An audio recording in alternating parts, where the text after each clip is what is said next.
Oh. All right. Can you guys hear me now? There we go. That works better. Welcome to the show, guys. All right. There we go. Now we got the sound. I tapped the mute while I had the logo playing up there and all that good stuff. Someone's like, muted. Now I'm muted now. Yeah, exactly. So I hope you guys are doing great. I'm doing wonderful tonight. I'm ready to rock and roll here. I'm ready for game 6. It's going to be a big game. This is pretty much it for the Celtics tonight. And if the Knicks lose, the Knicks now have to go to Boston for game 7. So I am rocking my finals shirt right now from last year. What happened to Jason Tatum was devastating. It was absolutely devastating. What happened a couple nights ago there, and I just woke up so upset. I went to bed. I actually went to bed right after the game ended that night when game 4 ended, because it was another game where the Celtics, the Celtics have led in every single game so far without fail. I mean, every game they've led by 10 points or more in the first 5 games. 2 of those, they've only won 2 out of those 5. And, they had the game Tatum got hurt in. It was another situation where, once again, there's an injury. And now all of a sudden, Tatum is gone for the season, which was devastating because it was bad enough. We were already going down 3-1, which the Celtics actually came back from in 1981. They had Larry Bird and a young Mikhail Parrish and Nate Archibald and a few other players on the team. And they took on Dr. J. And they were down 3-1. And they actually came back and won that series and won the NBA championship that season. And even though they were about to go down 3-1, I still thought that there was a reasonable chance so long as they had Tatum. But what's crazy is I still think they have a reasonable chance even without Tatum right now. And that's a fact. That's an absolute fact. They do have a shot.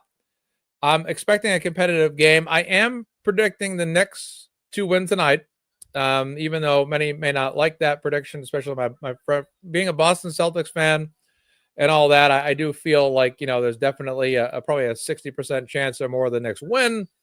They are the home team.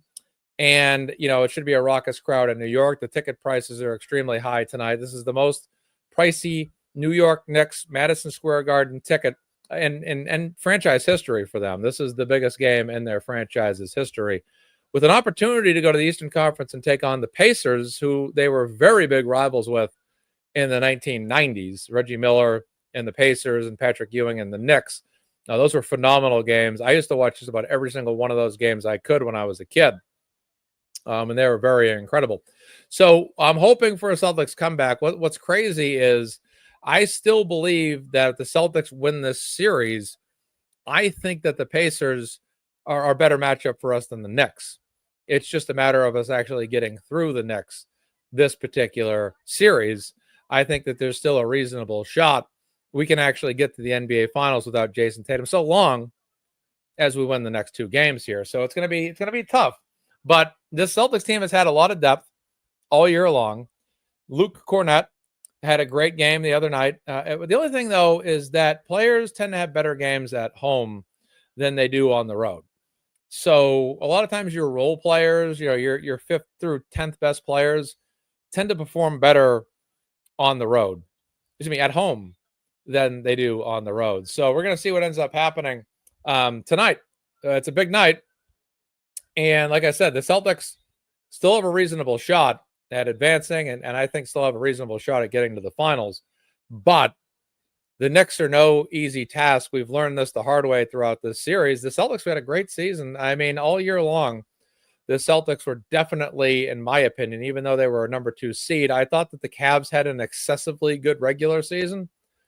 And they really won a lot more regular season games than us, but I never thought the Cavs were better. And then you saw what the Pacers did to them. They cleaned their clock and they got them out of there. So it's going to be interesting to see what happens here tonight, because I think the Celtics can still win this series, but I just don't think it's going to happen. Something tells me the Knicks are going to have a great game tonight, but who knows? Maybe I just don't want to see a situation where the Celtics win tonight, then end up losing game 7 in Boston. That would be absolutely devastating. That's usually what the Boston Bruins will do to us. They'll win a road game in spectacular fashion and force a 6th or 7th game. And then in the 7th game, they'll be at home and they'll lose. And that happened in the Stanley Cup against the Blackhawks in 2010 and the Stanley Cup in 2019 against the St. Louis Blues. Both Stanley Cups, I thought that they could have won. I thought the Blackhawks were the better opponent of the two. But I mean, my goodness, that was right in their grasp to go all the way that particular season. So it's going to be interesting to see what happens tonight here. Again, the Celtics have a great team. I mean, Jaylen Brown is a very great player. He's an all-star. You have a great team around him with Derek White. Kristaps Porzingis has kind of been down and out in this series, but you have Drew Holiday, you got Peyton Pritchard, you got, hopefully Luke Cornett can have another great game. And I think some of the things that have really killed us in this series is I think the Knicks are very efficient when they shoot the ball. They've been very efficient shooting the ball this series. And here comes the spam accounts now. They're going to start advertising what they do here is they try to advertise a link where you can watch the game online. So I'm probably going to get hit with a couple of those throughout tonight's game. But they hit their shots very well. And their shooting efficiency was incredibly high in a lot of these games. During their comebacks, especially late in games, their shooting was very efficient. And their rebounding has been very powerful as well. Oh, someone's like, yeah, I could have used that link. I think someone's thinking there. Yeah, if you have ESPN, you can watch the game. If you have ESPN Plus, you can watch that game as well. But yeah, I thought rebounding. I think the Knicks have been a lot more physical than the Celtics in this series. I think there's been a lot of games where they've actually just pushed the Celtics around and legitimately bullied them. And I also feel that their rebounding has been great. I think Mitchell Robinson and Karl Anthony Towns have been tremendous for the Knicks in this series. Their rebounding has given them a lot of offensive rebounds. Mitchell Robinson has had a lot of offensive rebounds in this series, which has given the Knicks second shot opportunities. And even if the Knicks shooting is not very efficient, they're getting extra opportunities to shoot the ball. And that has been really huge for the Knicks in this series. And I think maybe getting Cornett out there like they did in the last game was vital to their overall performance. I also think having Sam Hauser back in the last game was very good because even though he can't put up Tatum points, there's enough players that can make up for the scoring, by maybe scoring a little bit more than they usually do when Tatum plays. And then you have maybe Sam Hauser to knock down a couple threes. And I think that was really a big key for the Celtics in Game 5. So we'll see what ends up happening tonight. But like I said, it's going to be tough in New York City. This is going to be a raucous crowd tonight. Spike Lee and Celebrity Rose is going to be there. And probably the Jenner girls are going to be back. You had the Jenner girls, Kylie and Kendall, pretending to be New York Knicks fans, which they are not. They're California girls. One of them's dating the guy from Willy Wonka, the kid from Dune, whoever he is. She's dating him, and then they go to the game, and then they wear Knicks hats and pretend they're fans, and that's what you do in Los Angeles when you're, especially Lakers fans. They pretend to be Lakers fans and act like they're all cool. Like they were doing that a couple of years ago when the Los Angeles Rams won the Super Bowl. You'd have celebrities out there. It was the fun, cool thing to do. A lot of people out west that are Californian, especially, maybe more of the celebrities, the rich people, maybe they're pretenders. They're not like other cities that have fans that are very legitimate fans. We have a friend from Canada here in the chat tonight. I'm sure every fan base in Canada that roots for hockey, they're passionate. Even the Raptors fans in Toronto, they're passionate. You find any Boston sports team, we're passionate. Most other franchises have a passionate fan base, but those Los Angeles fans, a lot of them are just frauds. They're a bunch of celebrities that just pretend to be cool, sit front row to like Jack Nicholson. He was a legitimate Lakers fan. He was a guy that would come out to Boston in the 80s to watch the Celtics and Lakers in the NBA finals. He was a legitimate Lakers fan. So shout out to Jack, my man from A Few Good Men and Batman. But yeah, it's just you have a lot of celebrities out there just pretend. Now being a Knicks fan is the cool thing to do, and it's annoying. It's annoying to listen to, especially us Celtics fans. We're all 9-to-5ers and hardworking, earnest people out here in Massachusetts, and not to say we don't have any bandwagon fans. Actually, We have, speaking of a great sports team, we have someone from South Carolina in the chat. They had a women's basketball program in college that's been absolutely fantastic. National champions 2 years ago, of course, defeating Iowa and Caitlin Clark. Caitlin Clark and the Indiana Fever are back tomorrow. That's going to be an exciting afternoon. That'll be 3 o'clock on ABC. I'm going to be at least DVRing that game. I got to admit, Caitlin Clark has got me into women's basketball more than ever. I usually just watched in the past UConn women's games when they were in the tournament. That's it. I just watched their tournament games. But, I'm a huge Paige Beckers fan, obviously. I've been a fan of the UConn women's basketball program since I was a kid. And a men's basketball program fan since I was a kid as well when they won it with Richard Hamilton. I actually met Edmund Saunders from the 1999 national championship team at a basketball camp one summer on 03 or 04. I was a college basketball player myself at a much lower level, but I got to meet him, and he's 6'11". And people think I'm tall. This guy is 6'11", 6'10", 6'11", and you find out that how normal being 6'5" is in the basketball world. It's a common height. It's 6'5" is very tall for everyday people, but when you're in the basketball world, 6'5" is just an average height, especially when you got guys 6'11", 6'7", and above walking around. It's like, whoa, I guess being 6'5" is quite normal. Yeah, you know what I'm saying? It's nothing impressive anymore. No one really bats an eye at you. You're like, oh yeah, you're 6'5", whoop-de-doo, But no, women's basketball has exploded. Caitlin Clark effect.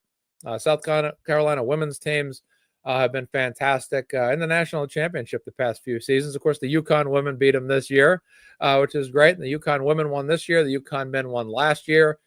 So that was really great. I used to start watching UConn games on the sports channel in the 90s. Obviously, New England Sports Channel used to be around, and they used to televise the Hartford Whalers, and they televised UConn games as well. So you could watch a lot of Connecticut sports. So I just kind of got in the rhythm back then. I was actually a UMass Minuteman fan for a couple of years too when Marcus Camby played there, but that program was just never a top tier program, and it was just tough to stay engaged. I like to watch teams that are they don't have to be perennial champions, but they have to be at least in that tournament on a regular basis, or you just kind of lose interest after a while. Or if you gain interest again in the future, it's when they have a program that's back up and running again. So game has not started yet. It's 8:12 here on the East Coast. Shout out to our friend from UConn as well. And that's fantastic. Great area down there, of course. I got to get down there. I was going to get down there for a game this year. I was going to try to attend at least a women's and a men's game. I never made it down. My schedule was a lot busier than I anticipated, unfortunately. And quite honestly, the Karen Reed case, it's just part of that reason. It's busying, but it's something worth investing in. And on Sunday, I'll be doing a show with The Glare and attorney Nan Gallagher. May have a few other guests. I'm not sure if I'm going to invite anybody else yet. I'm not sure if I just want to do a 3-person show or maybe expand it. We'll see. But we're going to do a Karen Reed fundraiser on this channel Sunday at 4 p.m. It'll be about a 2-hour show roughly. We're going to try to raise some money for Karen and continue to just help her financially in her battle. I think that these people are going to try to do anything they can to force a third trial, quite honestly. I know a lot of people may not want to face that concern, but for me, I'm not trying to be negative. I'm just trying to be really on guard here. These people caused a lot of nonsense in the first trial, and quite honestly, if there's a second trial, why wouldn't they try to force a third? And we've seen what they've tried to do in this courtroom, and they're still battling matters unrelated to the indirectly related to the trial that are not trial-based matters after court yesterday. We all saw that, and we'll be good. Yeah, we'll be good. So tonight will be a Celtics show, a little break from the Karen Reed saga, but the Karen Reed link is still pinned to the top of the chat. If you can make a donation to Karen Reed's defense fund, please go right ahead and do so. You're going to see some light flashing off my face all night. That's the television. Here we go. All right, so the Celtics are lining up here at center court. Ben Stiller's in the crowd. Always good to see him. Dodgeball, heavyweights. Spike Lee, of course, in the crowd tonight. Steve Sherpa, I'm not sure who he is. Jason Sudeikis in the crowd from Saturday Night Live. Russell Wilson, who threw the game-winning pass to the Patriots in the Super Bowl. Michael Strahan, who beat the Patriots in the Super Bowl. Tracy Morgan and Lenny Kravitz. Lenny Kravitz, a great musician. I thought that was Busta Rhymes the other day. Busta Rhymes is in the crowd. Dangerous. I love the song Dangerous. He was funny in Halloween Resurrection, by the way. He's like, come on, Michael Myers, let's fight. But all right, Celtics are in green uniforms tonight on the road, Madison Square Garden. This game is on ESPN. I will not be playing the game on this channel to avoid copyright claims, but you can tune in on ESPN if you're able, or I'll put a tracker up here in just a moment for everybody to see on the screen. So I'll get this going. Celtics win the tip-off. New York Knicks are in their classic white uniforms. Celtics in their classic green uniforms tonight. Celtics won the tip. Very excited for this game. Even if they win or lose, let's just give them a good battle tonight. Let's play hard and do what we can here to try to compete against the New York Knicks in Madison Square Garden. And I used to like the Knicks a lot when I was a kid. I liked Patrick Ewing quite a bit. He was one of my favorite players in the league. So, yeah, you got the voice for play-by-play. I'm going to try to enhance this. 2-0 Knicks.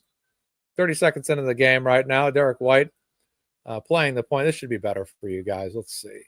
All right, there's the live score and the box score. All right, Celtics miss. Jalen Brunson with the ball, centering it up the court. Going to go for three, and he misses that. Drew Holiday, the rebound. Celtics got the ball here. About a minute past in the first quarter so far. Sellout crowd. Very energetic New York fan base. Jalen Brown goes for three, hesitates, almost throws it out of bounds, and he does. Knicks are going to get the ball back. Their first basket of the game here. Luke Cornett is starting for the Celtics tonight, by the way. But Karl-Anthony Towns still made the basket. Next possession. 2-0 in this game right now, as you see on the score. And looks like a backcourt violation. Nope, they're going to call a foul, I think, on Jalen Brown. It's kind of fun to practice my commentary online here. It's fun. We used to, in the old MazzaMedia years, we used to have, when we had a panel, before I was covering the Karen Reed case, we used to kind of cover a lot of Celtics playoff games. And looks like they scored a basket according to the website. So we know they're going to score here. Looks like my stream's a little bit behind. And next got Mikal Bridges, Josh Hart, Karl-Anthony Towns. I can never say this guy's name. Agabai and Jalen Brunson. Thank you so much, Sharon Mick. It's always got Derek White, Drew Holiday, Jalen Brown, Al Horford, and Luke Cornett out there tonight. So hopefully Porzingis will play in this ball game. 4-0 Knicks. They have the ball. And he's going to bounce Josh Hart to Jalen Brunson. Out Agabai, I think they say his name is. One name I can't pronounce on this team. Celtics ball. Down 4-0 still. Jalen Brown double teamed. Inside to Cornett. He's going to turn the ball over. And we got a 2-on-2. And the Knicks are going to pull it back out here. Top of the key to Karl-Anthony Towns, who was picked up by the trade with the Minnesota Timberwolves. They sent Julius Randle, who's a very good player. He got traded from the Knicks over to the Timberwolves. I believe it was mid-season or off-season that trade went down. But someone asked me who won the trade, and I said, well, both of them. And that continues to be a fact to this very day. The Timberwolves are in the Western Conference Championship. They're awaiting the winner of the that series actually end. I must have gone to bed now that I think of it. I must have gone to bed last night before that game even ended. 1 second. Not sure if the Nuggets or Thunder won. Luke Cornett inside. Still no basket yet from the Celtics. No, the Thunder and Nuggets are going to game 7. Take care, Debbie. Good seeing you. We'll see you Sunday. Thank you for tuning in. Yeah, Thunder and Nuggets against the Timberwolves in the Western Conference Finals. We'll see what that's going to bring. Anthony Edwards is a tremendous basketball player. He's done a very good job for them. And they got Julius Randle on that squad. So Jalen Brown for 3. Bingo. Celtics on the board. Took 2.5 minutes of play. A lot of money for front row seats here in Madison Square Garden. This is these are two big market teams. The Celtics, the Sixers, the Knicks, the Lakers, the Bulls. It's 4-3, and the score is right on the screen too, top and center for you. And let's see here, 4-3 Knicks. They lose the ball out of bounds. Celtics are going to get the ball back. I think the key for the Celtics in this game is not go down too far. Don't go down 10 points or more. Just keep the game close if you're not in the lead. And what's wild about this series is that even when the Celtics do get up big, they tend to lose the lead a lot. So that's going to be, something to watch out for. Next ball, and they're going to call a blocking foul on Drew Holiday on a fast break attempt by Josh Hart. Drew Holiday is contesting this call, and he did not have his feet planted. So the referees are going to call out a block 10 times out of 10, and especially in this league or any other league for that matter. Yeah, unbelievable. It's good to see the buffer zone in Dedham is being amended. Mark Randazza very successful in his effort against that. So we'll see how that plays out as the Karen Reed case continues. Steal by a Holiday. Jaylen Brown against Jalen Brunson. Layup. We got a basket here. Celtics in the lead for the first time in this game. It was 4-0. Celtics are on a 5-0 run right now. We'll see how this game renders. The Knicks are 0 for 3 from three-point range. Both teams have 2 turnovers. Be interesting to see how Luke Cornett just gets a rebound, speaking of him. Luke Cornett impacts the game. I think they've been a little bit outplayed by big men in this series, and I think Luke Cornett can equalize this a little bit more for the Celtics. They just need height. They need height. They need rebounding. They need shot blocking. You need rim protection, and you need to be, having that kind of capability, especially against a team like the Knicks, where they have 2 guys that are roughly 7 feet tall. They're both very strong guys, especially for NBA size. They're muscular. They're powerful inside. You're going to get bodied. Al Horford, great player, but I think in a series like this, he's better served as a power forward than he is as a center. Jaylen Brown with the ball. Shoots in front of Karl Towns' face. Air ball. Knicks are going to let that go out of bounds so they can take back possession. Round of applause from the Knicks fans there. It's good to see Lenny Kravitz. I haven't seen him in a long time on television. His daughter is Catwoman in the Batman movie. Looks like they just scored again here. My television's a little bit behind. Jalen Brunson for 2. Obviously, that's going in. If I was a betting man, I'd predict that's going in. Knicks take back the lead. Jaylen Brown down the court. Passes it into Cornett. Blocked. And the Knicks have the ball back. Shout out to Mark Betterow, who was somewhere watching this game in New York. He was on Defense Diaries yesterday and sharing that he's having a tough time in New York right now because he's surrounded by Knicks fans all over the place.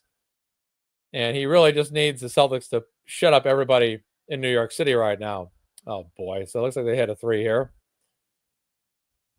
That's Mikal Bridges for 3. Reminds me a lot of Reggie Lewis, Mikal Bridges does. Celtics are going to call a timeout here.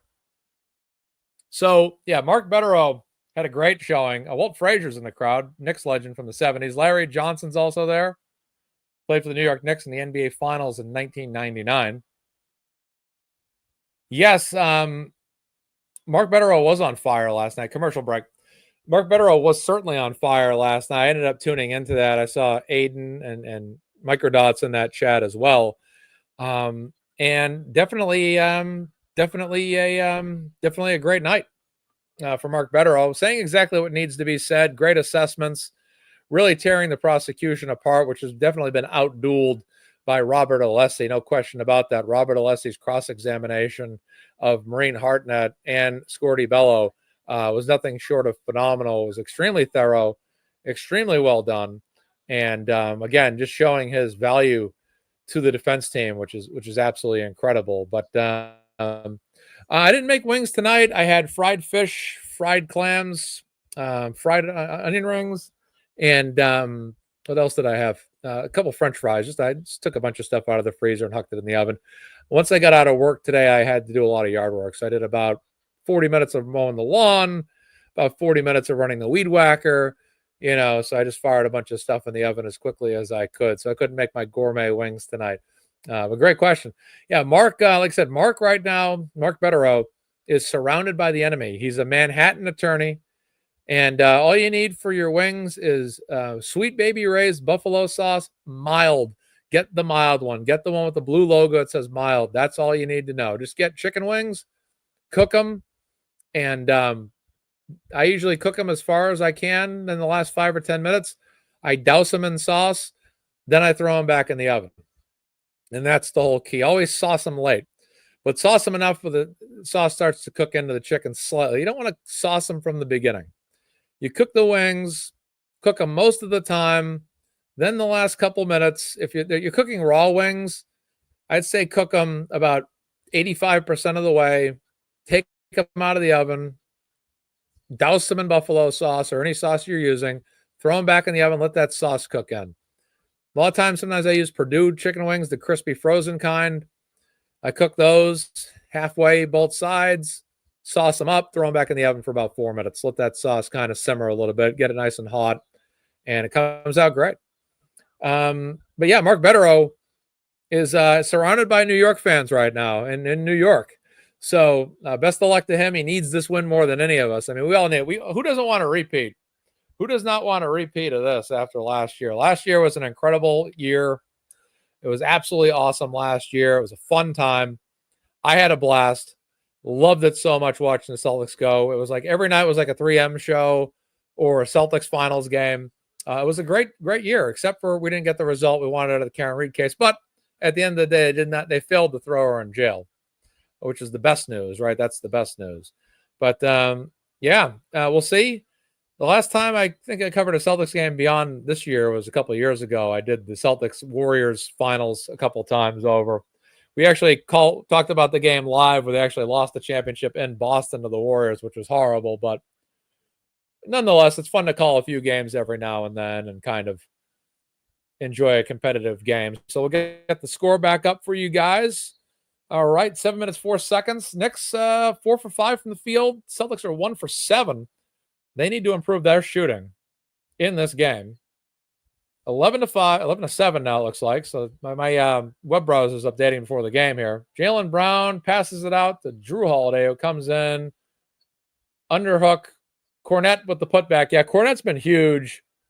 I guess that Porzingis was not feeling well or had breathing issues the last game. So they played Cornette more than they did Porzingis. I mean, I have to say, though, the Knicks have a great basketball squad. They definitely do.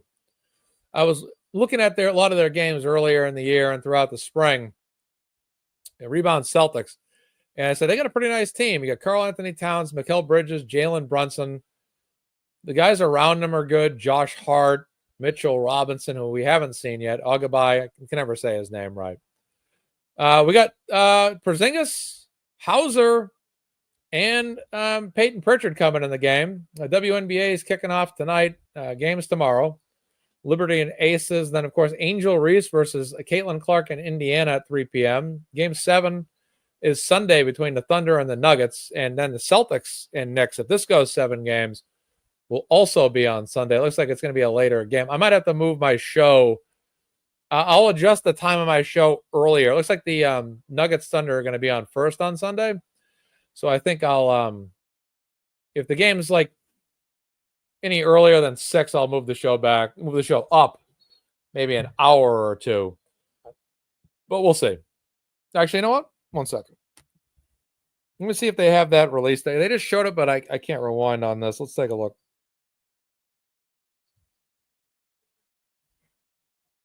Sunday the 18th. They're saying Thunder and Nuggets at 3:30, so that will be good because that means the Celtics and Knicks won't be on any earlier than 6:37. So that probably won't interfere with the showtime of the show. I know I'm definitely gearing up to go to the movie theater a lot the next couple of weeks. Mission Impossible's coming out. I'm definitely seeing that. I've seen the last 2 Mission Impossible movies in the movie theater. Hauser for 3, misses, Knicks rebound. Mission Impossible, I got to see The Final Reckoning. The Mission Impossible movies are always incredible, especially on the big screen.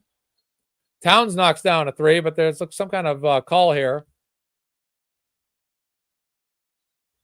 I'm showing professionalism. I was kidding, Cora. So Mission Impossible is coming out. Let's see here. Oh, because he tripped. Okay, so Towns shot the 3. Drew Holiday contested the shot with a raised arm, jumped past him, but tripped on Towns' feet. So they called a foul on Towns and called off the basket. Celtics got Jaylen Brown, Drew Holiday, Kristaps Porzingis, Peyton Pritchard, and Sam Hauser. The Knicks have Towns, Brunson, Hart, Bridges, and Agibai. Missed shot by the Celtics. Porzingis. Hart gets the ball. Karate Kid Legends. That's another movie I got to see in the theater, too.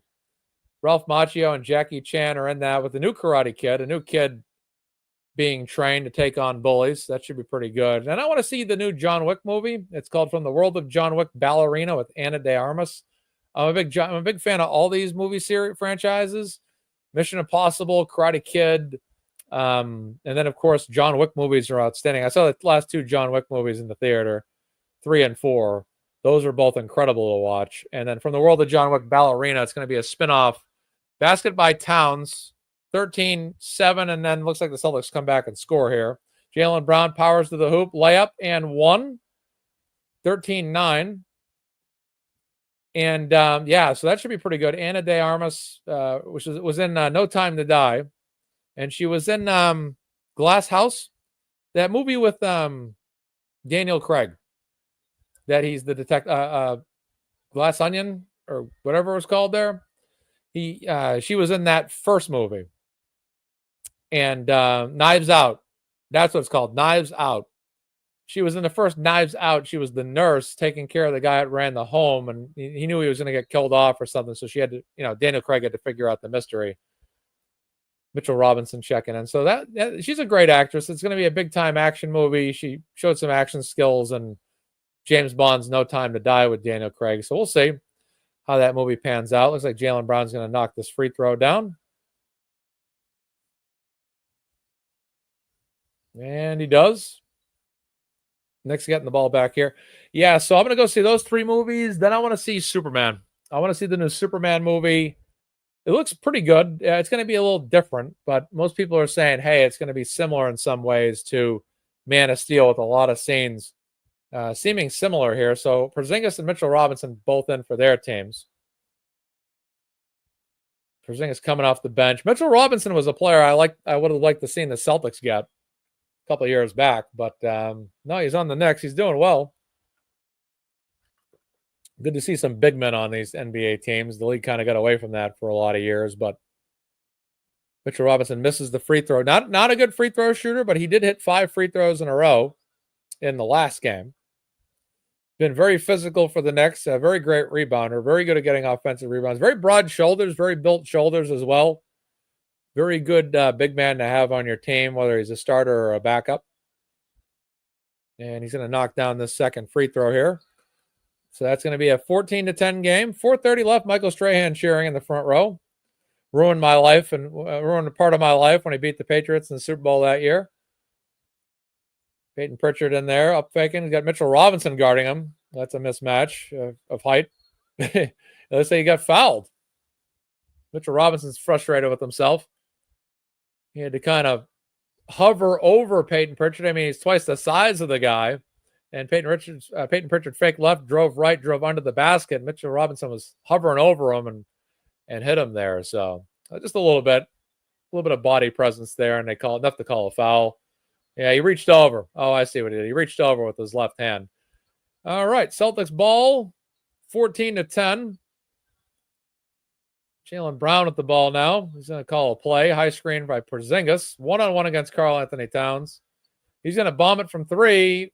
Oh, knocked that down. That was a beautiful shot. Celtics in this game right now. No team is showing any kind of dominance over the other at this time. This is very much a very well-weathered game between both teams. Very evenly matched. Thank you so much, Lori. I appreciate that. Evenly matched contest right now. Jaylen Brown being guarded by Brunson. He's going to kick it out to Peyton Pritchard. He's going to bomb that 3. Front rim off the side. Porzingis to rebound. Back out to Hauser. He's going to throw it up. Misses that. Jaylen Brown tries to get the ball, but it's rebounded by Josh Hart ultimately.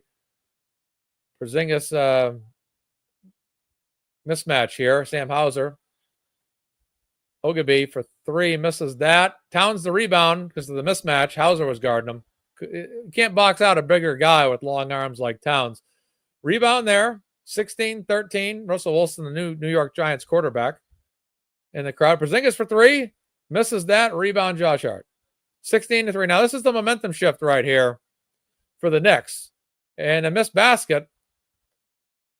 And rebounded by Jaylen Brown. Peyton Pritchard driving right down center. Kicks it out to Drew Holiday. Bobbles it for a bit. Hucks the three up. Misses. Rebound. Knicks. Celtics got to make sure they don't fall behind here. I'm starting to feel like the Knicks are taking a slight edge in this game. Towns for three. Misses. Rebound. Porzingis to Peyton Pritchard is going to dribble up the right side of the court.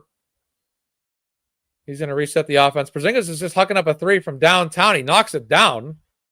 And this game is tied. Wow. Celtics are hucking up threes, but they're making a couple of them. Knicks are going to slow the pace here. I'm telling you right now, this is a very, very evenly matched game right now. Neither team is showing any kind of dominance. Oh, big block by Porzingis on Karl Anthony Towns, who's pleading to the ref for a foul, but the referee's not going to have it. Looks like it was clean to me. We'll wait for a replay. It looks like they're going to go to a commercial break. TV time out here. 2 minutes to go. 16 all. Like I said, very, very evenly matched. If you're watching this game right now, this is a contest for sure. And like the Celtics right now, the Celtics, I think the Knicks can afford to be in a tight game all night, because I think if it goes deep, you're still going to have that crowd to energize you. The Celtics, on the other hand, just cannot afford to fall behind. And they were at risk of going down 5 points or more a few minutes ago, but they were able to get the game tied back up, which was huge. My day was great today. Had a busy work day. Got through the work day. Got a lot done. Definitely busy at work. A lot of work to do. A lot of things to get done. Got just about everything I needed to get done. And, preparing myself for next week, of course, with much more to do. Always busy at work. Always want to stay busy. And great evening. I cut the grass, ran the weed whacker, and had a nice dinner, quick dinner, but it was a good one. And then just relaxing here. So it's good. It's nice to relax. Trying to walk more this year, quite honestly. I'm trying to walk a lot more. I was watching an exercise video last night, and it was about two guys that were fitness moguls. And they're big on YouTube. I forget the name of their channel, but they suggest people walk and don't run. They say that walking is actually better for you. That they say that if you can get to 8,000 steps or more a day, it has better health effects, because your body, when you run, I guess you strain more, you hurt ligaments more, joints more. Additionally, you get hungrier and you eat more after you run. So I said that walking is the best balance of exercise. Then always making sure you're incorporating other things, like maybe a physical, like maybe a sport, a martial arts, a basketball, tennis, even pickleball, and then weightlifting is always good too. I know one day recently I went to the weight room for about an hour. Then I walked for about an hour and 40 minutes nonstop. I was out there, exercised for about 3 hours one day. And just like I said, I'm trying to get out there just to exercise more this year. And just I want to put my body in the best shape I possibly can get it, despite limitations with the very busy schedule. A lot of times after work, I'm very fatigued. No question about that. But, just want to stay active, get out there and do some things and get it done. Let's see here. How many? I think I got over 7,000 steps today. 7,665 today. Not too bad. Better than yesterday. Yeah, well, I agree, Cora. Last year, what killed me with the trial was trying to keep track of everything, and then being so busy, with my evenings. Once I got done work, it was all about Karen Reed till bedtime. It was all about the Karen Reed case till bed and keeping up and catching up. The game is on ESPN, Sam. Catching up with everything and seeing how the day went, after I got done work, and hopping on some shows here and there. And it was busy. I definitely lost out on a lot of exercise last year. And, this year I'm just, what I've done a lot is I'll listen to the trial when I go out for walks. So I'll, after work, I'll throw my phone on and my headset on, and I'll walk and I'll listen to the trial and catch up, All right. Next ball, 16 all, 2 minutes, 11 seconds. Knicks are still going with their starting lineup right now. Their starting lineup, with the exception of Mitchell Robinson, have just about all played the entire first quarter. Mitchell Robinson subbed in for a while. He's out. Mikal Bridges was a very good player for the Nets. He's been a good addition. Hey, thank you so much, Norman. I appreciate it. I'm not too big of a fan of the ESPN analysts. I prefer the TNT analysts. But they always put the Celtics on ESPN. Jaylen Brown to the hole. Passes it off. Turnover. 18-16 Knicks. They got the ball. Towns inside. And three-point shot goes up. Rebound, offensive rebound by the Knicks. Towns for three. Knocks that down. 21-16. Now, this is where the Celtics got to keep close to the Knicks. This is the time right now where you can't afford to take a shot, miss a shot, let the Knicks get the ball back, score again. This is what they need to avoid. Obviously, right? Derek White's been quiet tonight. He's going to go inside and Knicks ball. See, this is where the problems can start. And especially in a series like this, the Knicks have shown that they can come back a lot in games, and you don't want to get too far down against them. I know they were down about 9 points the other night in Boston, but the more they get going, the more the crowd gets going in New York, and it's going to be tougher to come back. Mikal Bridges for three, he's knocking it down, and this is where the problem starts, right here. So if we lose this game, right, looking ahead, if we lose the game, these past few minutes of this game, 8-0 run for the Knicks in the last 2 minutes, this could be a portion that determines the game. Porzingis cannot do anything on Towns. Throws up a shot. Horford rebounds, puts it in, 24-18. You just can't get too far because that crowd's going to get energized. You want to keep the crowd restless when you're on the road as much as possible. The crowds are always going to get hyped up when they get big baskets, no question about it. But you want to keep the opposing, when you're a road team, you want to keep that crowd restless. And almost a turnover there. Towns bobbled the ball. He's going to go inside, block. Foul on Porzingis. Knicks crowd looking very energized right now. This is really the first portion of this game where I think one team has shown a advantage over the other. Other than that, it was very evenly matched up till the commercial break. And since this game's returned, very much a Knicks-controlled game right here. Derek White quiet tonight, it appears. Towns is going to go to the line. He's played 11 minutes, 9 points, 4 for 9 shooting. Knocked down a three. We'll see how he does at the free throw line here, and he makes one of them. I didn't see it on the screen yet. I just saw it on that scoreboard on the screen on the computer. Celtics are going to sub here. Sam Hauser's going to come in. And who's he subbing for? He's going to sub out Porzingis, so they're going to move Horford back to center.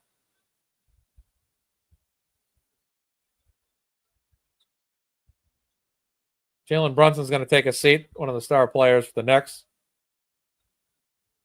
25-18.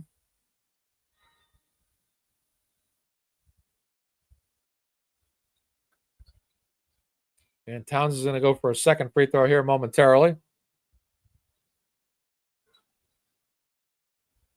Porzingis does not look too confident on the bench right now. Looks a little bit, not negative, but just doubtful. And Towns is going to make the second free throw.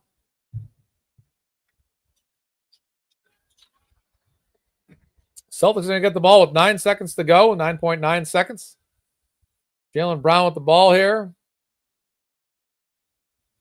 And Jaylen Brown rolls to the hoop. Euro steps. Scores. 26-20. Next final possession here. Hart's going to launch it 3/4 of the court. Oh, hit the right side of the backboard. That's it for 1 quarter. Thank you, Casey. I appreciate that. Yeah, I appreciate that. Let's take a look at some of the stats. Let's look at player stats if we have them available.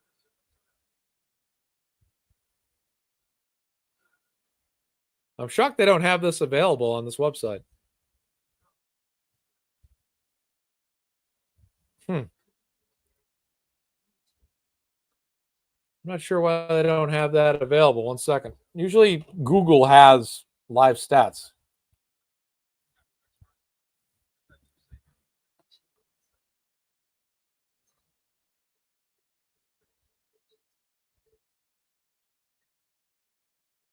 I don't know. That's weird. Usually they have that. Usually they have that information on the screen. That's too bad. I'll double check it.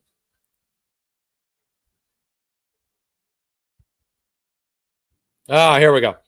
It's because I had this screen up before the game started, and I had to refresh the page. All right, let's see how the Celtics are doing. Cornette, 3 rebounds, 2 points. Not too bad from him. Jaylen Brown, 13 points. That's very good. Drew Holiday, no points yet. A rebound and assist, mostly defense. And this is where we've been quiet here. Derek White, 0 points. I think that's a problem right there because he was a big scorer for the Celtics in the last game. So Derek White with 0 points. To me, that's a little bit of a problem. We need to get him shooting and we need to get him scoring. That is for sure. We're going to get Derek White involved. Be nice to see some scoring out of Drew Holiday. Horford with 2 points. Pritchard with 0 points. So again, the backcourt is not really producing any points. Holiday, White, and Pritchard all with 0 points. Porzingis with 3 points, 2 rebounds. Again, very quiet here. Jaylen Brown. Every player, let's see, Brown has 13 points. The rest of the team has 7 points. And we have 3 players with 1 basket each. That's a testament to the Knicks defense right there. That's a testament to the Knicks defense, definitely. They got to improve that. Karl-Anthony Towns, very big game. 11 points, 5 rebounds. I can never say this guy. I'll just call him OG. 2 points. Brunson, pretty good game here. 2 rebounds, 2 assists, 2 points throughout the first quarter. Maybe some more scoring to come from him. I'd imagine the defense, as we've seen, is pretty locked down with Derek White or Drew Holiday guarding him. Mikal Bridges, great game so far. 10 points, 2 rebounds. Very good game. Josh Hart, very quietly good here too. No points, but look at the stats. 6 rebounds, 3 assists. Those are good stats. And then Mitchell Robinson, no rebounds yet. Limited minutes. But we'll see how things go. Celtics field goal percentage is slightly behind. Knicks have taken 3 more shots. They're about 4%. Field goal shooting is about 4% higher. Celtics for three three-pointers apiece. Celtics are shooting a little bit better, 30%. Only 1 free throw for the Celtics so far. They can try to maybe get to the line more with an inside game if they can get that going. Knicks 3 for 4. Here's the rebound stats. Big picture here, 17 to 11. And then 5 offensive rebounds. That's what's been killing the Celtics throughout this entire series. Definitely been killing the Celtics is the Knicks' rebounding ability. This tells you something too. Assists, 7. This means that there's better teamwork on offense than there is on this team, the Celtics. 3 assists. This means there's a lot of shooting straight up. And 7 assists means better teamwork. So we'll see. Points in the paint is even, though. Fouls is 6-5 Celtics. Game is back. New York Knicks with the possession here. And that's Hart for 3, so he gets on the board finally for himself. 3 points. Having a very good game. 29 to 20, 11 minutes to go here in the second quarter. And again, what's happening to the Celtics right now is what we don't want to have the Celtics happen, which is what Brenda just said. The Knicks are on a run. This is what the Celtics need to avoid at all costs. Drew Holiday, nothing there off the top of the glass. Knicks ball. This is going to become a real problem real soon. This is what the Celtics could not afford to do, is go down. This is a major problem right now. Mitchell Robinson for 2. Offensive rebound again. He gets his own shot off the glass. That's what I'm talking about. Offensive rebounding ability has been one of the keys for the Knicks. They'll miss a shot, get the rebound, put it back in, get 2 points. Scoring consistently on possessions. 11-point lead right now. They got Mitchell Robinson guarding Derek White. Knicks are extending their defense. Derek White for 3, misses it. And the shooting is becoming very, very much an issue for the Celtics right now. Sam Cassell's talking to Mazzulla, who's visibly frustrated right now. Derek White, 0 points, 0 for 3 field goals. Derek White propelled the Celtics in the last game as one of the top 2 scorers, which was very much an important part in them winning the previous game. So this is becoming an issue right now. And again, the more the Knicks go on a run, the more that crowd's going to get into it. And you don't want, what we saw as a 5-point lead, which became a 10-point lead or whatever, 11-point lead. You don't want this thing to suddenly bubble into a 20-point lead because it's a lot tougher to come back on the road, unless, of course, you're the Knicks in Boston, as we've seen, which was just ridiculous that the Celtics could not win either game one or game two with 20-point leads in both games. Towns misses his shot, rebound Horford. Drew Holiday outlets it to Derek White, who kicks it over to Peyton Pritchard. Back to Derek White. Outlet back, top of the key. Horford to Drew Holiday, who passes it out to Jaylen Brown. Thinks about a three, hesitates. Robinson on him. Tied up in the corner. And a turnover. Jeez. Thank you so much. I appreciate it, Brendan. Next ball. This is a very big possession for the Celtics defense. Towns tiptoes to the tiptoes and lays it in off the left side of the glass, and the Knicks fans are going crazy. Busta Rhymes has his finger in the air. Spike Lee's going nuts right now. They're all laughing. Stephon Marbury is laughing, and this is, like I said, this is what I was worried about. Yeah, that's funny. Your hubby's in another room, and I quoted what you just said. He asked, "How did you know that?" I go, "I told him I follow Mazza. I think you're about to get a new follower." That's funny. Yeah, this is an issue right now. Now look at this. Look at the score here. If you look at the middle part of the screen, you see where it says 1, 2, 3, 4 T. This means basically what quarter we're in. It's 7-0 Knicks in this quarter. In just 2 minutes, they've scored 7 points to our none. This is a big issue for the Celtics right now. Very big issue. This is what I was worried about. And it was 16-16, if we recall. So the Knicks have basically been on what? A 17-4 run since it was tied at 16. All of this is an issue. Other than that, it was very evenly matched early going. But, you know, like I said, my concern is that if the Knicks get going and extend that lead, which they're doing, then that crowd momentum becomes a factor. This is why I was telling some people that were telling me the Celtics are going to come back and win.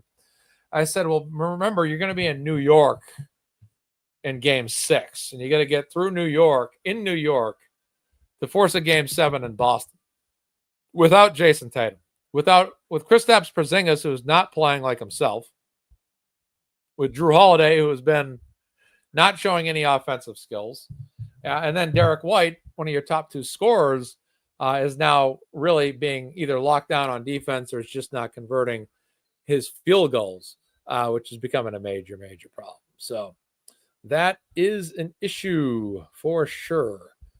All right. Let's see what's going on here.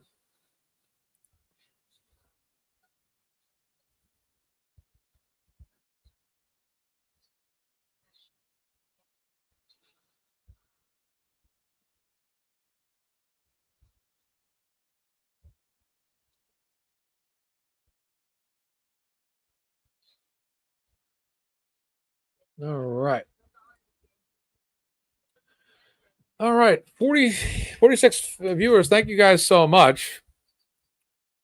I went out, like I said, I went out after work and did yard work because it's going to rain all weekend. And actually, the forecast on Sunday is now not showing any rain. We're looking at 74 degrees and rain roughly tomorrow. 74 degrees and rain in Boston tomorrow. And then it looks like the forecast has dropped rain all off altogether. So it looks like 50%, 40% chance of rain tomorrow in Massachusetts, which is okay. And a pretty good day on Sunday, which sounds good to me. That doesn't sound bad. That don't sound bad at all. Waiting for this game to come back here after a timeout. Yeah, Spike Lee's happy. Knicks have not won a championship since 1973. They haven't been in the NBA Finals since 1999 when they had Marcus Camby, Larry Johnson, Latrell Sprewell, Chris Childs, Allen Houston, which was a pretty solid team. Patrick Ewing was actually hurt in that championship where they faced the San Antonio Spurs with David Robinson and Tim Duncan and got swept. 33-20. Peyton Pritchard hucks up a three, bricks it, rebound next. And this is where the problems are starting here now. A lot of times when you just huck up threes, it's a lot of times because you cannot successfully work the ball against the defense, which means dribble around, pass the ball around, find the advantages where your offensive players are superior to defensive players, work the matchups and try to score. Rebound Celtics. Celtics with a very small lineup up out there. They got 3 guards. They got White, Holiday, Pritchard, and they got Jaylen Brown, small forward. And then they got Al Horford. Mitchell Robinson out there. Back's a little kinked up. Points off turnovers, Knicks have 10 of them. Celtics have 2. And Mitchell Robinson fell and hurt his back. Ended up getting back up. He's a little banged up. Running fine. Luke Cornett's back in the game now. Subs in for Drew Holiday. Jalen Brunson's still sitting out, as is Karl Anthony Towns for the Knicks. Mikal Bridges is out there. Josh Hart. OG. Mitchell Robinson. Solid lineup for the Knicks, of course. They got a pretty good depth. Celtics almost lose the ball out of bounds. 33-20. Celtics yet to score in this. Only scored 1 basket, I should say, in this quarter. Derek White lays it in and gets it. And have just scored for the first time in this quarter. Derek White's first basket of the game. McBride out there for the Knicks playing point, guarded by Derek White, going one-on-one. He'll pull it back out. Knicks are going to work the ball around. Thank you, Goldie. I appreciate it. Knicks big shot there. 3-pointer. OG. 36-22, 14-point lead. Biggest lead of the night for the Knicks. Knicks crowd chanting for defense. Al Horford going to pop for 2 and get it.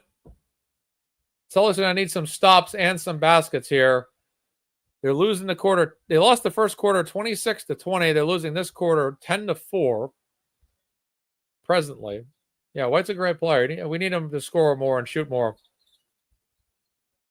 McBride against White, off the glass and makes it. 38-24, 14-point lead. These Knicks fans are feeling a trip to the Eastern Conference Finals right now. Miles McBride with 5 points. Derek White with the ball, pops for 3, misses it. Rebound New York. Outlet pass. Hart out to Mikal Bridges, loses it out of bounds. Wow. Yeah, this is becoming a problem. The Celtics not scoring enough. I mean, realistically, the amount of points the Celtics have given up in modern day NBA basketball is not terribly bad. I mean, usually scoring is pretty high in this league nowadays. But, now scoring 24 points, Constant Landers makes a great point. I think that the problem is we have a lack of interior offense against a superior interior defense, is my estimation. But yeah, I mean, it's just, this is too bad right now. Again, I don't think the Knicks giving up 38 points to the Knicks at this point in time is not really bad. I mean, most teams usually score about 28 to 30 points a quarter. It used to be about 25 points a quarter in the old style of basketball, but it's a faster paced game now. If you've given up 38 points by this point, that's not bad. It's your offense. At this point, it's your offense. It's just not. Our offense is not keeping up with their offense. I also think the Knicks defense is very underratedly talented. I wouldn't say great, but I would say better than we think. And I think that there's some matchups there that they have some advantages on, and they're able to exploit that. I think that's been a big part of this series, and probably a big part of why they've been coming back in a lot of games too. They were able to stifle the Celtics offense, and the Celtics were settling for shots a lot of times in those early games, and it became a problem. It really did. It really, really became a problem. And then they just force shots, miss. Then the Knicks would come down the court and shoot and make baskets. And I don't think that the Knicks really appeared to be dominant in those 2 comebacks either. I think that, quite honestly, their defense was good enough to force the Celtics to take shots. When the Celtics took shots, they missed those shots. And the Knicks just kept getting casual possessions and getting casual baskets. And they kind of just chipped away. It wasn't like they ran the Celtics off the court in game 1 or game 2. they chipped away at it. They chipped away at it, and they slowly but surely got back in the game. And that's how we lost those first two games, by them forcing the Celtics to take shots. And I think, like I said, I think their defense is underrated, the Knicks. And I also think that physically and talent-wise and player-wise, I think that they do match up very well with the Celtics. And I think that's also been a major problem for, if you're a Celtics fan like myself, this has been a major problem in this series. It really, truly has. So I did place a bet on the Indiana Fever winning the WNBA championship. I placed that bet the other day, $10. Placed that a week or two ago. So I got money down on the Indiana Fever going all the way. I think they got a pretty solid team. They added Sophie Cunningham, and they added DeWanna Bonner, who I saw play last year in Connecticut. Took my mother down there for a Mother's Day / birthday gift to see Caitlin Clark. And, DeWanna Bonner was good. So they got the Connecticut Sun coach and the Connecticut Sun's top center. So it should be a nice add-on for the – oh, thank you so much. Shout out to you, Cora, and your husband and your kiddo. Hope you guys are doing well. Yeah, seeing Tatum there light up in bed's not good. That was too bad. That was too damn bad. Yeah, ESPN, I don't like listening to them. I listen to their sideline reporters, but their commentary I've never been a fan of. I used to like NBC. I'm very devastated with TNT losing NBA coverage. That's rough. That's so rough. Betterow, let's see. If the Celtics lose, do we have to root for Knicks because Betterow lives in New York? No, Mark Betterow will probably be rooting for the Pacers in the next series if the Knicks advance here, which they appear to be on pace to do. But I can't imagine Mark Betterow rooting for the Knicks. He's not happy right now. He's not a happy camper. Of course, our man Joe Flipperhead, how are his Philadelphia 76ers doing? Another basket for the Knicks, 40-24. This game's getting out of hand. Peyton Pritchard, we got an off-screen foul by Cornette. Oh, boy. The Celtics have only scored 4 points in this quarter, and we're almost at the midway point. Yeah. I don't hate the Knicks. I just hate that the Knicks are beating the Celtics.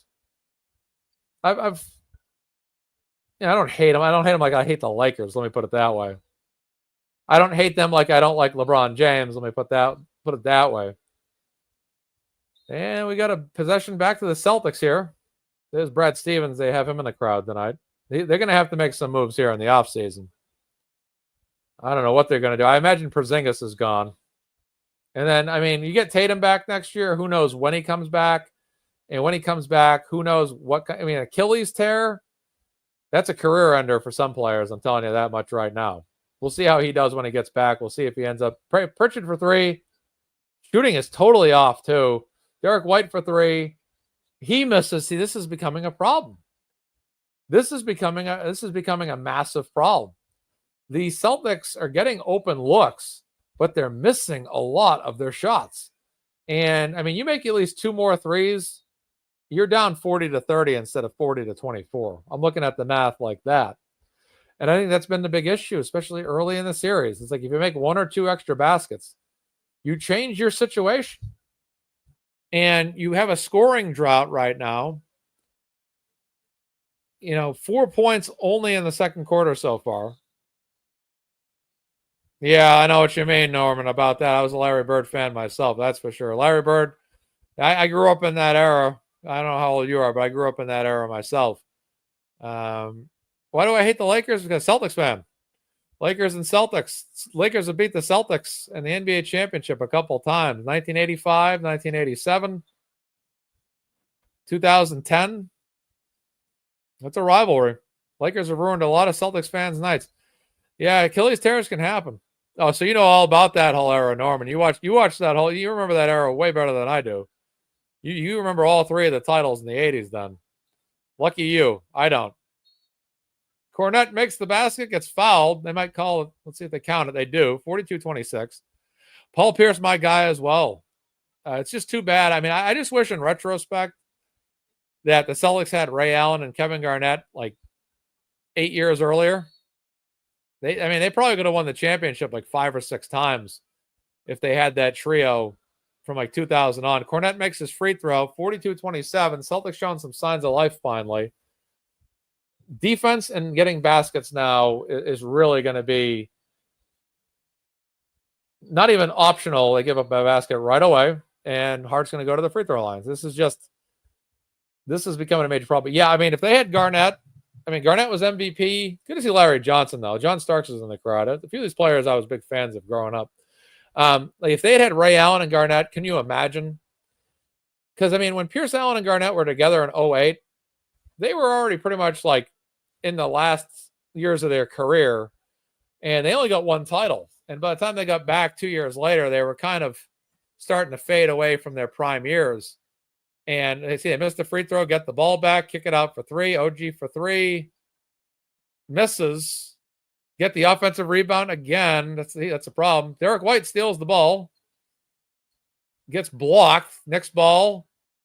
This is a nightmare. Josh Hart gets fouled, makes the basket. My God. Jeez. 46-27. I think that's Bill Bradley, former governor who played for the Knicks in the 70s. The kid from Dune and Chocolate Factory's fanatical right now. Boy, McBride came right up on that block. I will say this, though. If the Knicks win this game, which it looks like they're going to do, they better beat the Pacers. Because I'll tell you right now, I believe that the Knicks team is better than the Pacers team. Roster for roster. So if the Knicks beat us, they better do themselves a service and beat the Pacers and get back to the finals. I'll tell you that much. Because you can't, like, if you're the Knicks, you cannot, like, beat the Celtics like this and then get beat by the Pacers in the next round. I mean, that's just like, I mean, I understand the Pacers beat the Cavs, I do, but come on. You know,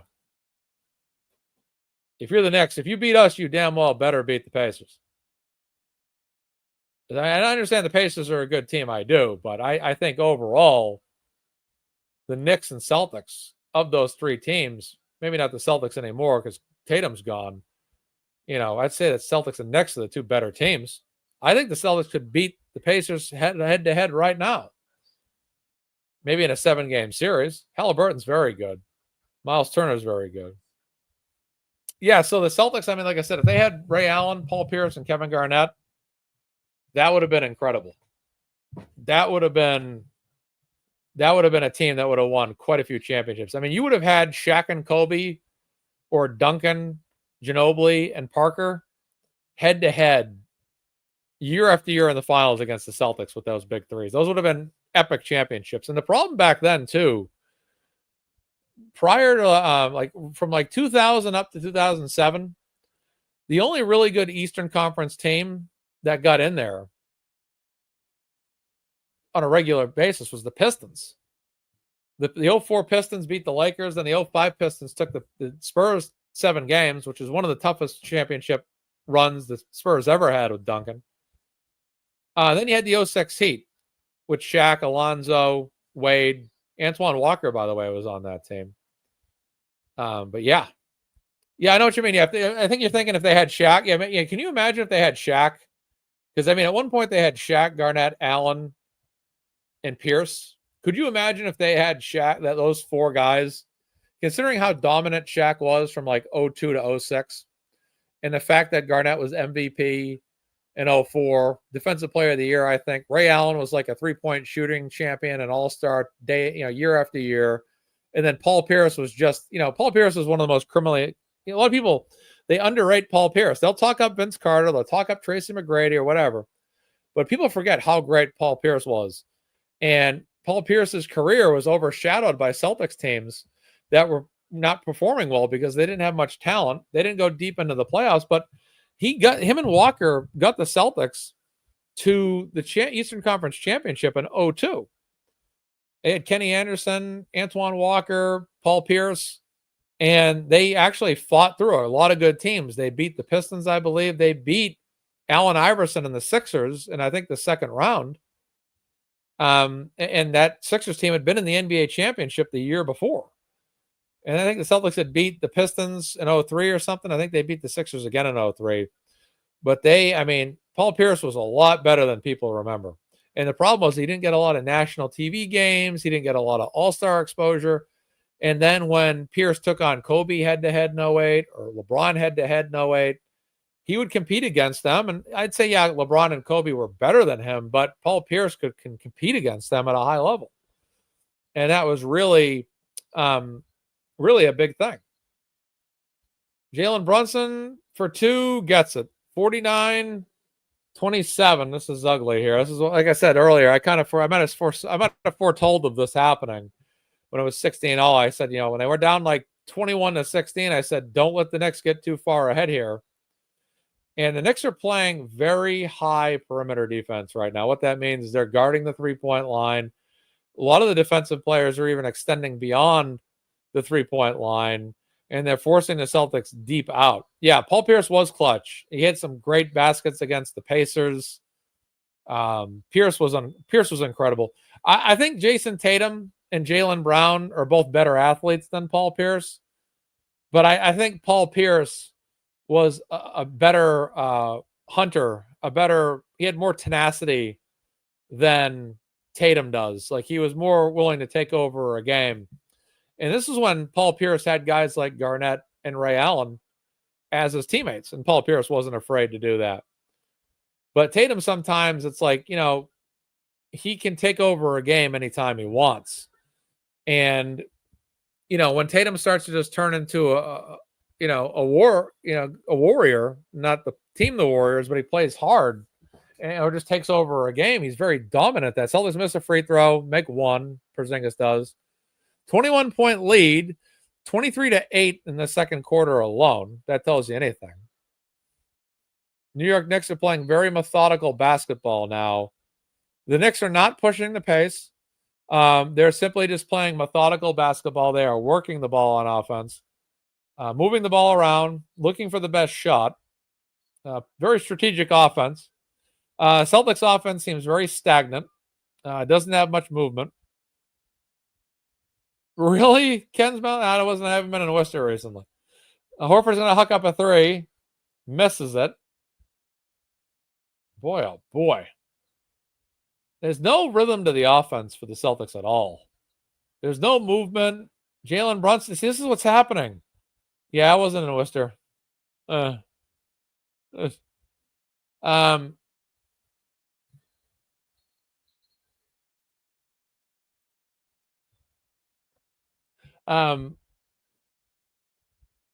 So I will say this.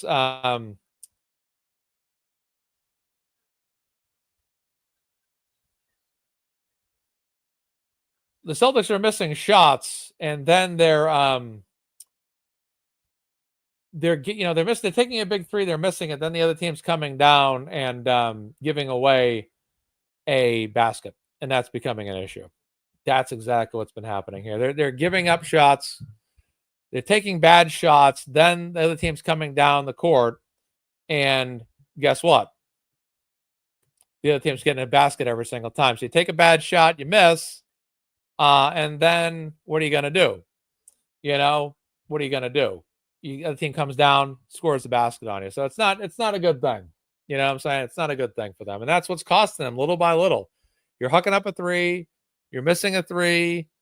The Knicks are coming down the court. They're getting an easy 2, and they're slowly building that lead. 25-8 in this quarter. And I will say this too. The Celtics they scored 20 points in the first quarter, 8 in this quarter. Now, if you look at their total score for the game, 28, then you look at the box score, the Knicks scored 26 in the first quarter and 25 in the second quarter. The Knicks have, throughout this entire game, in 2 quarters, scored basically what it's taken the Celtics 2 quarters to score. That's crazy. The Knicks have done it, almost gotten to 28 points in both quarters alone, which is crazy. Absolutely crazy. Yeah, it's very bad.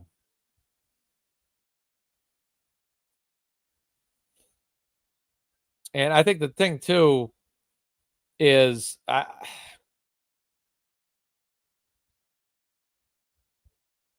mean, a lot of times in this league, teams will score 60 points a half. but the offense is horrible. It's atrocious. And the threes too is it's settling for points, and it's not working the ball. And I just don't think that they have any advantages offensively where they can exploit matchups. Jaylen Brown for 2. They might call that off. Foul on the floor. You're ahead on TV, Brenda? So he gets a basket. He's going to the free throw line. Yeah, they need White to step up for sure. And I think the big thing, too, is when they are shooting these threes, they're not making these threes.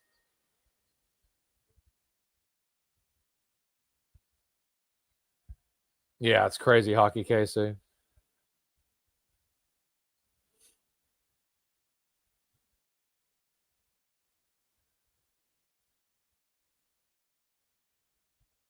$51-30. The Celtics need to try to go on a bit of a run here, but like I said, a missed free throw by Jaylen Brown. The best way to not have to go on a run is to not get far behind, because now you got to make up for a 21-point deficit. Jaylen Brown's going to shoot a 3. They're bricking every single one of these threes. I mean, they're not even missing the threes where the ball is in the cylinder of the rim and then it's bouncing out. They're literally hitting the side of the rim, which is horrible. And they're doing that consistently. Josh Hart, no. Towns for 3, misses. The Knicks are not, I'll put it this way. The Knicks offense is not as dominant as it appears. It's just consistent. And the Celtics are missing shot after shot. And Drew Holiday just missed an inside shot. And like I said, the Knicks are not, throughout this entire series, are not dominating the Celtics as much as they're just playing consistent. The Celtics are going cold. Jalen Brunson for 3, knocks that down, 54-30.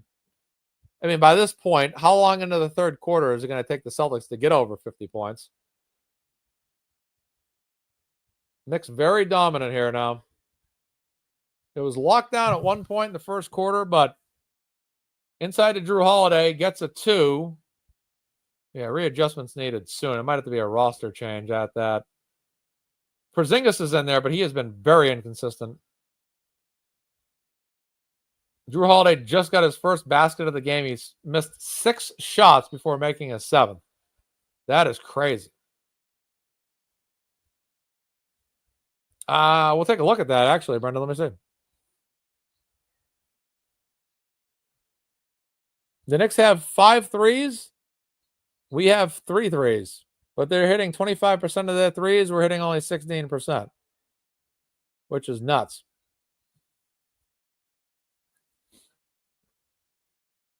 Free throw for the Knicks, 55-32.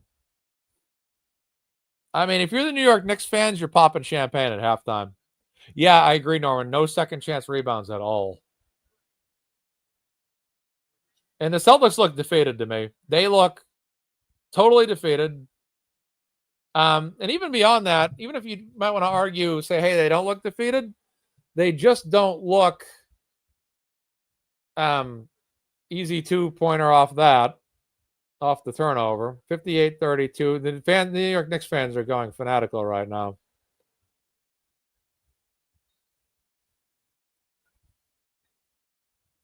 Yeah, I know. Seriously, it's like, I know, seriously, though, because like I said earlier, once they went down like 5 points, it bled to 11 points. And then once it got to 11, it just exploded into like a 26-point blowout. And that's the problem. I mean, that's exactly what it was. It was like they were fine when the game was close. But once the Celtics went down 5, it ballooned to 11, then it ballooned to like 20 plus. And then that was it.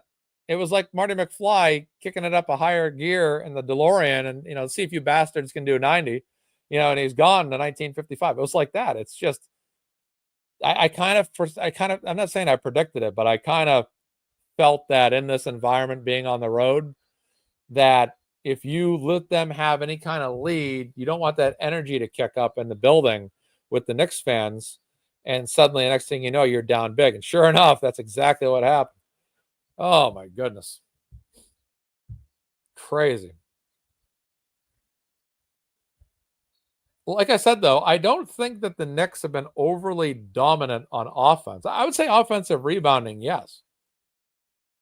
But I just feel like the Celtics offense cannot do the Celtics offense cannot keep consistent in comparison to the Knicks offense. And I think that's the bigger thing that's happening in this game. They're missing a lot of shots, and when you do that, like I said, I think the Knicks defense is deceivingly good. But yeah, this is a total wash right now. It's 60-34 right now, for goodness sakes. I mean, it might take the entire third quarter for the Celtics to get to 60 points. And like I said, the Knicks, all they have to do is play consistent basketball. And that's it. That's all. All you have to do for the rest of this game is play consistent basketball if you're the New York Knicks. Where if you're tight, Jaylen Brown hits a three. 61-37. 18 points for Jaylen Brown.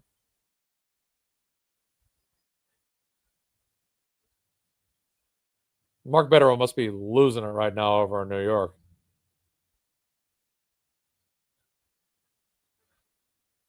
Three misses. Celtics ball, 31 seconds to go. They got to try to get at least a two-pointer here. Jaylen Brown's going to drive it in, lay it in. Oh, he missed it. See, that's the issue is there's a lot of easy twos that they're missing. I mean, if you make at least four of those easy twos that you make, if you make four, they've missed four easy twos, you make those at 61-45. Then if you make at least one of your threes, it's 64-48. It's just, this is where a blowout can go from extreme to maybe containable. Another three by the Knicks, 64-37. I'm ready to pull a Hank Brennan and just close my laptop and move on here. My goodness gracious. Horrible. I'm not, people might say, well, Mazza, why aren't you upset about the Celtics losing? Well, first of all, I expected this. I said it right before the game started. I figure once you lose Jason Tatum, we've lost game one, we've lost game two in Boston. It's not like, this isn't shocking me right now. This isn't shocking. I'd actually be more shocked if we were winning, to be honest with you. But it's just it's unfortunately the course. It's very once you lose a guy like Tatum. Let's see here. Early morning tomorrow and signing off. Thank you. Have a good one. Yeah, exactly. I think the last show we did, they actually won. Craziness right now. Oh, my goodness. Yeah, we'll take a look at the stats here momentarily. Great point, Norman.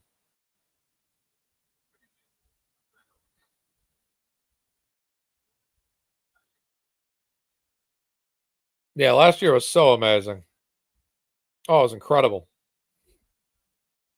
Absolutely incredible last year. Let's take a look at some stats. All right, let's debunk what's going on here. All right, so we know the score. Now look at this, folks. In the second quarter alone, the Knicks have outscored the Celtics 38-37. Think about that for a second. 38. If you took the Knicks points only scored in the second quarter, they would be leading the game 38-37. That's incredible. That's not good. But you see the Celtics drop off. Under 25 points scored in both quarters. Under 25. That's a problem. Shooting wise, look at this right here. 47% shooting for the Knicks, 24 for 51, 33% shooting for the Celtics. Now, this is what I'm getting at here, is that the shooting for the Celtics is the biggest issue. They're not, if you're 14 for 42, that's a major problem. If they could get this up to like 45% shooting, this game would be a lot closer. But that's really where this game is being won right now. The Knicks have taken, look at that. The Knicks have taken 51 shots to the Celtics 42 because they're getting those offensive rebounds. They're getting those second chance points. Look at three-pointers. The Knicks are shooting 30%. The Knicks have shot 4 more threes, but they've made 3 more than the Celtics have. That's 9 points of the deficit right there alone. Free throw shooting, Knicks have gotten a little bit more favorable, but not significant. They've been there 11 times, the Celtics 7 times. Free throw shooting is 81% to 71%. But let's look at the rebounds here. Okay, so we know the Celtics shooting is costing them. But what about the rebounds? 33 to 18 in rebounding. 33 to 18. That's like 3/5 of every rebound, if not 4/5, or at least 2/3, are going in favor of the New York Knicks. I'd say about just over, yeah, about 70-80% of the rebounds are going their way. I think that's a fair number. 33 to 18 when it comes to rebounds. And then look at the offensive rebounds. 10 to 4. Those offensive rebounds, that's 10 second chance opportunities that the Knicks have had, right? So if they're scoring on those second chance points, that's big time. That's big time right there. So I'd say that the two biggest stats I'm looking at is just their field goal percent. This is regardless of threes. I mean, they've been poor from 3-point range, 4 for 19, but even regardless of that, 4 for 42 is horrible in my opinion. So I think that Celtics shooting and I think the Knicks rebounding are the two biggest factors. Well, it's awesome. That's really awesome. And I think those are the biggest issues. Defensive rebounding is still in favor of the Knicks, 23 to 14. Now let's keep in mind here, it's not just the big men for the Knicks that are getting a lot of rebounds. It's other players like Josh Hart that are getting rebounds. Now, a lot of these other stats don't really have much bearing. Blocks is just 3 to 2. Steals is 4 to 2. Not much difference there. Turnovers, look at this. Celtics have committed 2 more turnovers, but that's not really a big deal. That's not really a big deal at all. Points in paint, let's take a look at that. 28 to 16. That's a huge difference right there. Huge difference, points in paint. Celtics are shooting more threes, arguably, right? 19. Actually, we're shooting less threes, but their points in the paint. Look at that, 28 points. Celtics have no in the paint presence at all. 16 is very, very low, in my particular opinion. But yeah, like I said, I think rebounding and the Celtics shooting is the two biggest factors that are dictating this game right now. I also think that, when you see 7 assists, that's pretty low. 5 assists lower than the Knicks. This tells me the Knicks are moving the ball better when I look at assists. They're moving the ball around better. They're looking for better shots compared to the Celtics, who are 5 assists less. So I think, to me, those are two things that are very much a factor. Let's look at the Celtics stats among players. Luke Kornet, 5 points, 3 rebounds. For him, that's good. Jaylen Brown's playing the game as good as he can. I don't think that there's any really much criticism for Jaylen Brown in this game. He's played the most minutes, 23. 18 points, very good. Rebounds, 2, solid. Assists, 3, very solid for a half of basketball play. I don't think that's bad at all.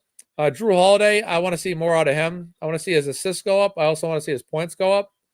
He needs to get to about 12 points in this game. But Derek White continues to be one of the factors here that's hurting the Celtics the most.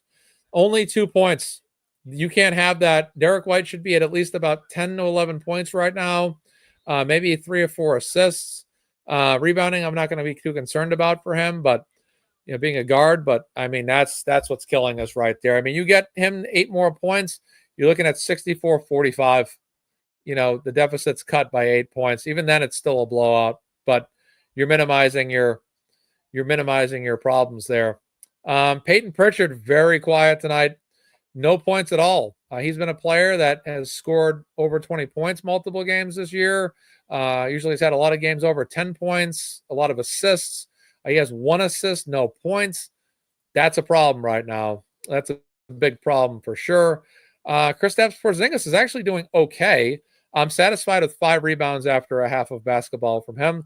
The points based on his 11 minutes, I guess that's fair. I think 4 points in 11 minutes is pretty fair for that amount of time in the game. But like I said, it's just not looking good overall. And you see that Kornet in just 10 minutes is the second leading scorer compared to Holiday and White, who have played twice as much time and both have less points scored than he does, including Al Horford, who has less points than Kornet in 6 more minutes. So that's That's an issue as well. It's just not a lot of scoring, and you don't have any other player besides Brown in double figures, at least maybe even close to maybe 9 to 12 points somewhere in there.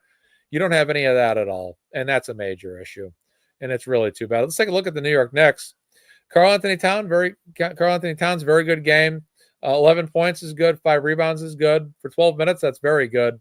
OG quiet with scoring and rebounds, but he's been pretty good defensively. Brunson's been quiet, though. I mean, let's be honest. Let me refresh this. Just want to make sure these stats are accurate. That seems a little light for Brunson to me.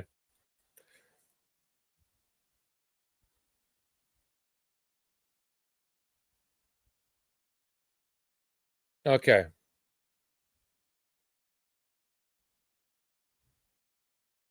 Okay, here we go.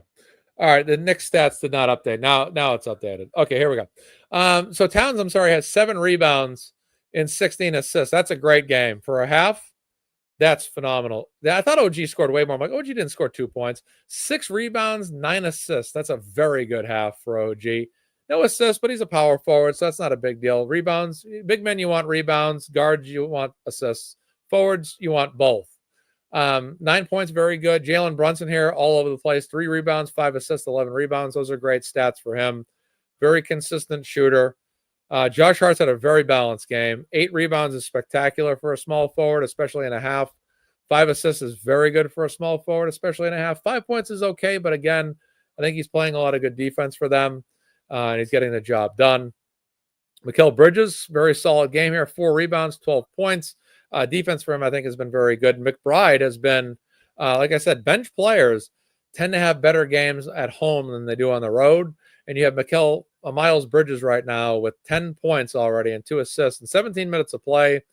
Mitchell Robinson a little quiet in his 10 minutes, but he is having a presence there. 3 rebounds is maybe a little bit low, but he is coming off the bench. So not bad. So like I said, I'm looking at the statistical performances from the Knicks. A lot of these guys are filling 2 categories or more with 5 or more, like 5 or more rebounds, 5 or more assists, 5 or more points. 1 player, 2, 3, 4. Roughly a lot of these guys are filling the stat categories. You look at the Celtics, 5 but under 5, over 5, and then look at the rest of it. These guys, their stat categories are all under 5 all over the place. Under 5 rebounds, under 5 assists, under 5 points. It's all over the place. That's a major issue. And I think that's a big deal, is that the Knicks are filling the stat categories a lot more plentifully than the Celtics are. And that's what's costing them this game right now. And this is why they are getting blown out. But like I said, I think their shooting performance is the big factor. I also think the rebounding deficit is a big factor as well in this particular basketball game. So this is a very bad sign. I would not bet on the Celtics coming back in this game. I don't even know if the betting bookies right now even have the Celtics even able to be bet on to come back. Let me take a look. They might try to collect some money off people. Let's see. I played basketball. Yes, I did. Yep. I played a lot of basketball in my life. Yeah, they are. The money line right now is plus 2,500. So if you bet $1 on the Celtics winning, you win $26 or win $25 and take away money. So, yeah, I got 1 open bet right now. It's for the Indiana Fever, and it's on them winning the WNBA championship. Yeah, the Knicks have a lot of players in double digits. The Fish That Saved Pittsburgh. I saw that movie a long time ago when I was a kid. Dr. J was in that movie. Someone said, yeah, I was a center, power forward center in high school. I played at a low-level college, run roughly Division III, which is basically like a standard low-level college. Basketball is very competitive compared to a lot of other sports. If you play Division III basketball, you're a very good player. But you're not going to be playing against Duke or even at UMass or BC or something, which is too bad, but that's okay. Yeah, I did pretty good in high school. I thought I played a lot of AAU. I did fairly well. I had a couple colleges send me letters to recruit me, Division III colleges, which was nice. When I was 15, 16, it was very nice to get those letters. Let's see. Love me some Bird, Parrish, and McHale. Everybody does. I mean, come on. Bird, Parrish, and McHale were awesome. Reggie Lewis, D. Brown, Dennis Johnson, Bill Walton, Danny Ainge, C. Sting, Scott Wedman. Oh, you bet. Yeah, for sure. So this next quarter in this game is going to determine everything. This is going to have to be, I'll say this, I don't expect the Knicks to stop scoring consistently. I know what I mean by that is I think the Knicks are going to score consistently. I mean, the Knicks, they could get 25 points a quarter for the next 2 quarters and be at what? I could do my math here. 114 points roughly. You know, if they score 25 points a quarter for the next 2 quarters, I mean, that's all the Knicks have to do is play consistent basketball here, and they're off and running. So that's what the Knicks have to do is just be consistent. And that's all they've been doing all series is just trying to be consistent. The Celtics, they have to go on a major run now. They have to basically make a series of defensive stops in a row. They're going to also have to drain a bunch of shots, including 3-pointers or get and ones.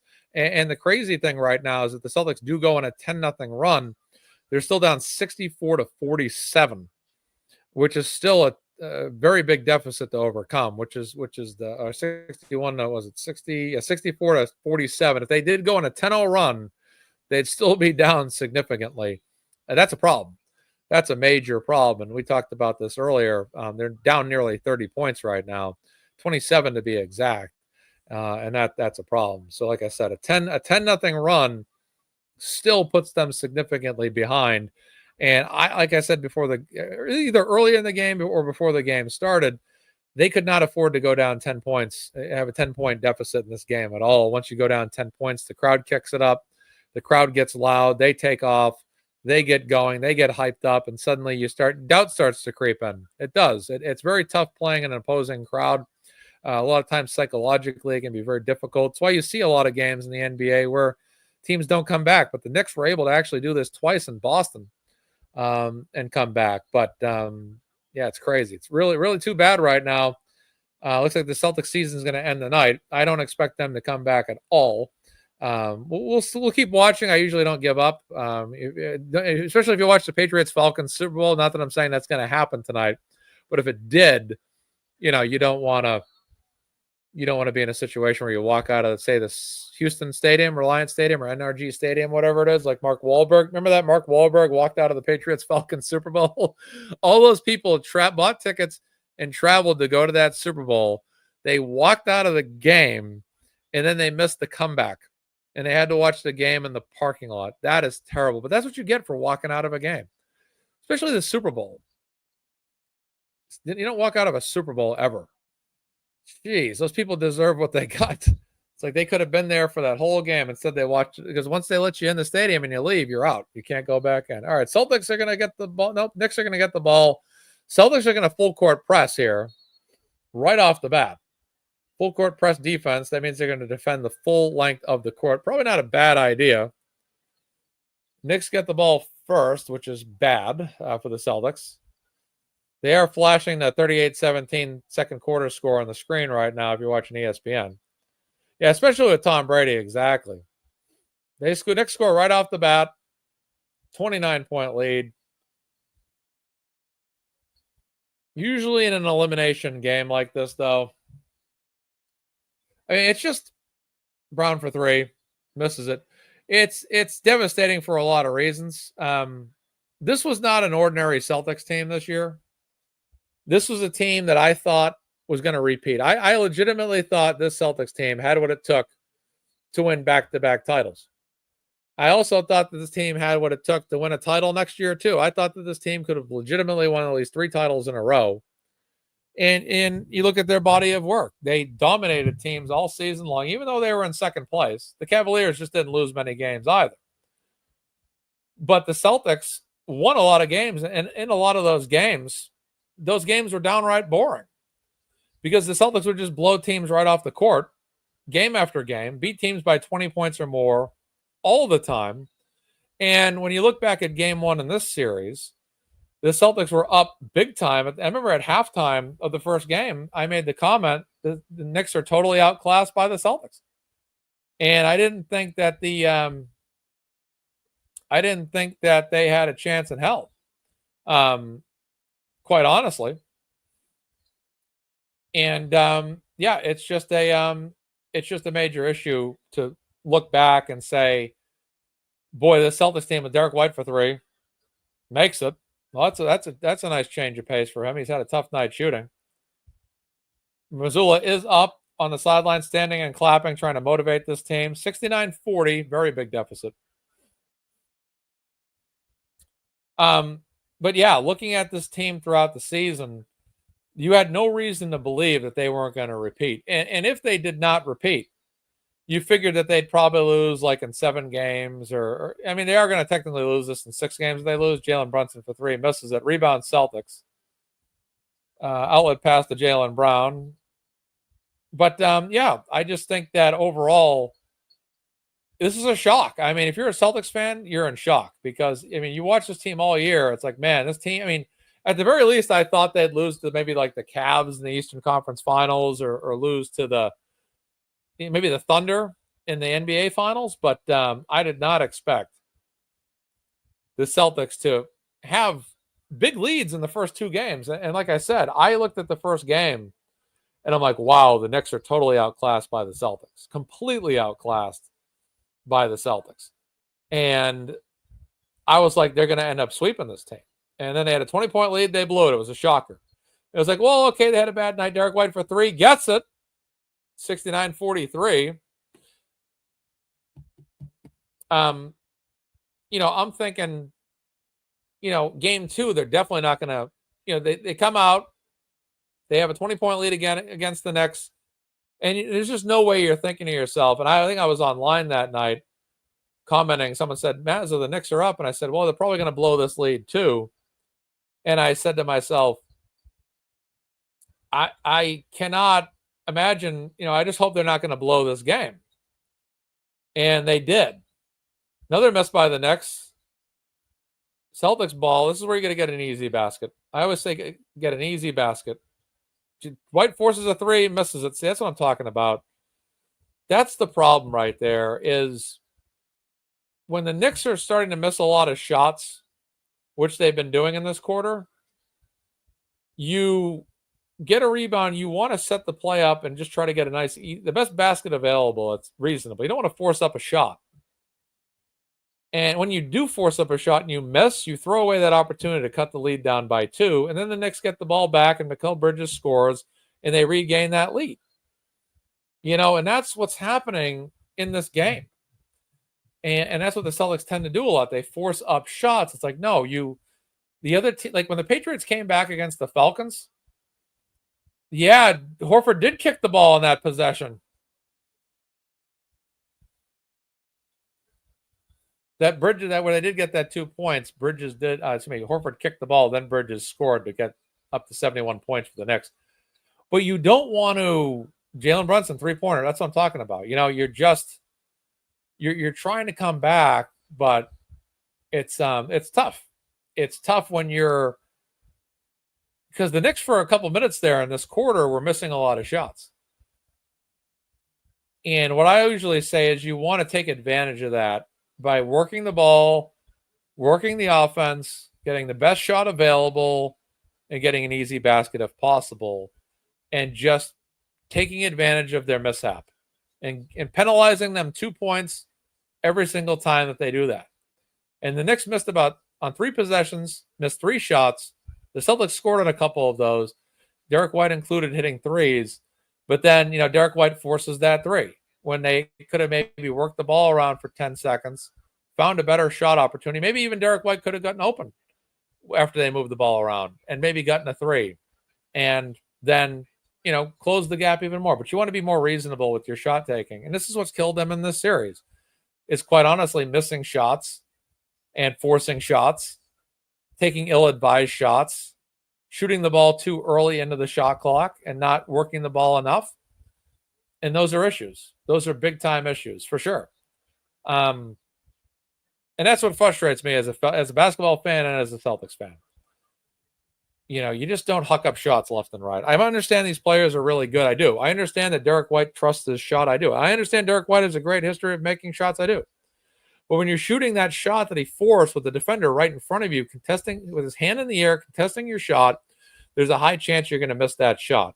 It's just tough to make. Where if you have a wide open shot, which he had in earlier possessions in this quarter, he was able to knock down 2 wide open threes. You want to look for wide open shots if you can get them. You don't want to shoot contested, and that's what's happening. And it's a big frustration, definitely frustrating.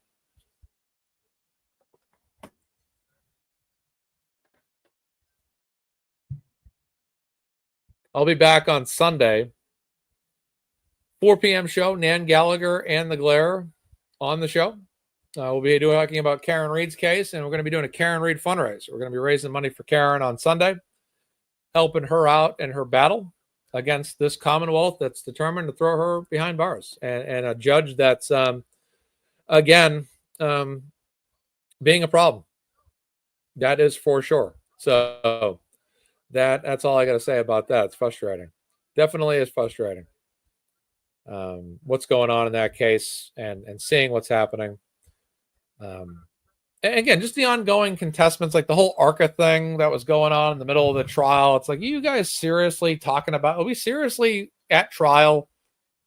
And they're still having non-trial discussions and still trying to work things out as they go. I mean, are you kidding me right now? Are you kidding me right now? It's madness. It's total madness. This case is absolutely madness. And this is why it's so important to raise money for Karen. This is another reason why I want to continue to do fundraisers, is because I want to continue to raise money for Karen, because I am still concerned that they're going to try to force a third trial. And I just want to make sure that I'm doing whatever I can to help Karen make money. And if that includes running fundraiser episodes of my show to do that, then that's what I need to be doing. And I think that's, for me, when I look at everything, that's the most important thing I need to be doing right now when I'm running my shows. And the link is pinned to the top of the chat. If you're able to make a donation to Karen Reid's Defense Fund, please go ahead and do that. Please like and subscribe to this channel. Like this video and subscribe to this channel as well.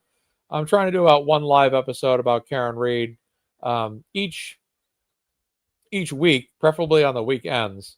Al Horford for 3, misses. Next rebound.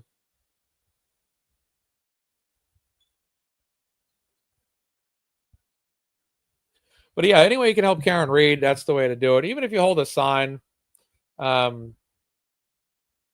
think now, maybe holding a sign may not be as effective just because the jury's been selected, but I still think that people need to be, yeah, you're definitely right, Jennifer. We still need to be raising awareness for Karen Reid, because this is still an injustice. And whether or not Karen's declared guilty or not guilty, or if this is another mistrial, the fact that Karen's in this situation is no good. And awareness needs to be raised. So if you're holding a sign, continue to do that. Continue to stand out for sure. And Jennifer Jones is right. You're correct. There's still a civil lawsuit out there that she's facing right now, too. I guess that's a great reminder, too. I kind of forget about that. But you're right. I mean, that's still a good reason to continue to raise money through fundraisers as well. So that's a great point, Jen. Thank you for reminding me of that. Because, you got to help out Karen. Got to help out Karen. Continue to raise money. Yeah, you're right. Yeah, nothing changes if we don't demand changes. Exactly. Like we've seen the buffer zone. Brandy, you firsthand saw what happened in the buffer zone. And Mark Randazza, Julie, Jason Grant, and Allison, and I think Samantha, and I think April is the other woman's name. They fought this thing with Mark Randazza, and we saw what happened to you, Brandy. We saw what happened to Erica. And it was ridiculous. You can't say peekaboo without suddenly that being a violation of the buffer zone. The buffer zone is about not having free Karen Reid shirts, last I checked, not harassing someone like you, Brandy, because you want to say peekaboo. It's been, Tom was basically confronted like the first day of trial. He ended up filing a suit. It's just what they've been doing, and that's the thing. The language was left vague on purpose, purposely vague. And basically a situation where it's left to interpretation by the state police. And a lot of times it's tough as a citizen, a Karen Reid supporter, to fight against it in the moment, because you're trying to, like Mark Randazza said, it shouldn't be left up to the interpretation of a citizen. Is saying peekaboo a problem? Is leaving the registry of deeds and wearing a shirt that says nothing about the Karen Reed case or a Turtle Boy shirt? Is that a violation? Is Tom holding a camera or video recording stuff a violation of the buffer zone? Because I thought it was about not wearing Karen Reed gear. I thought it was about not having Karen Reed signs. Now all of a sudden anything and everything's being determined. And even last year, the state police didn't go after. They asked me and Mike Crawford from the Young Jerks to disperse from the sidewalk in front of the courthouse because we were trying to record Karen leaving the courthouse. And they go, "Are you media?" And we said, "Yeah." "Are you credentialed media?" And we're like, "No." And they kicked us off. It was just ridiculous. It's like, what does that have to do with the buffer zone? A buffer zone is to do what? And like I said, I'm fine with like keeping the sidewalks as clear as possible. If they don't want, like I said, I was saying this on the show last week. If they want to tell us, hey, you can't wear free Karen Reed signs or shirts on the sidewalk that's around the perimeter of the courthouse, fine, whatever. But if you're going to enforce this thing, the amount of distance that they're enforcing it, it's just ridiculous. It's just uncalled for. And that's a problem as well, for sure. So it's ridiculous. And I'm glad that Mark Randazza's had a level of success, because I know he tried to fight that last year, and it didn't really, I don't think it really was too successful, but I don't know what changed this year, but it was successful, or more successful this time. Exactly. So let's see here. Brandy says, it's just so many men who are bullies for getting respect because of a badge or exactly. It's just, that's what it is. They kind of throw their weight around. I mean, one of the state police officers last year, he had this angry looking face. He's walking down the sidewalk and he's walking by everybody. And it's like, dude, this isn't Paris Island. This is not a Marine Corps base. It's a sidewalk outside of a courthouse in Dedham, Massachusetts. None of us are violent. None of us are rioting. We're people that are just happy to see Karen and happy to support Karen. And this guy is just walking by like he's trying to intimidate everybody. He's like half the size of me. And I'm just like, dude, just walk on the sidewalk, ask us to step aside, and we'll step aside. But to walk around like you're going to knock somebody's lights out or something in 2 seconds if they don't step out of the way, it's like, just calm it down, relax, knock it off. I mean, it's just, and what we've seen happen to a lot of people, like what happened recently with Erica and all that. It's just, if it said free Karen Reed, okay, you can't wear a free Karen Reed shirt, fine, I get it. But, it was selective enforcement, which I think has been an issue with the buffer zone, is selective enforcement. And that goes back to the judge's order being left vague, and at that being left purposely vague. And when it's purposely vague, it's left up to the interpretation of the state police. And the state police, obviously in this set of circumstances with the buffer zone, want to then just enforce it however they see fit. And that's what's happening. Well, we decided we don't like a Turtle Boy shirt today, so you can't wear that Turtle Boy shirt and we will arrest you. It's just like, and make no mistake that the judge, I mean, when you say the judge is biased, right, you say, okay, well, I believe the judge is biased, and I believe the judge is biased for these particular reasons. Then you look at the buffer zone that went on last year. It was egregiously enforced last year too. I think that it was excessive last year too. And like I said, I'm willing to settle on the sidewalk around the court. I'll say it again. I'm willing to be set. I'm like, if the judge wants to say the sidewalk around the court is the buffer zone, okay, cool. And maybe the back lot behind the court, okay, fine, cool. I don't like it, but cool. I'll be willing to accept those rules. Fine. But last year it was purposefully extended beyond the sidewalk. And then this year it was, and I said this before, I said it on shows, people probably heard me say it, I'm sure, that buffer zone, bank on it, will be more expansive than it was the year before. They'll take us out of our comfort zone compared to where we were at last year. And sure enough, that's exactly what happened. Sure enough, that was exactly what happened. It was totally, I knew it was coming. I'm like, you watch, they'll do it. And sure enough, she did. And that tells you what she thinks about us Karen Reed supporters. They want to put us under all restrictions. And who does that favor?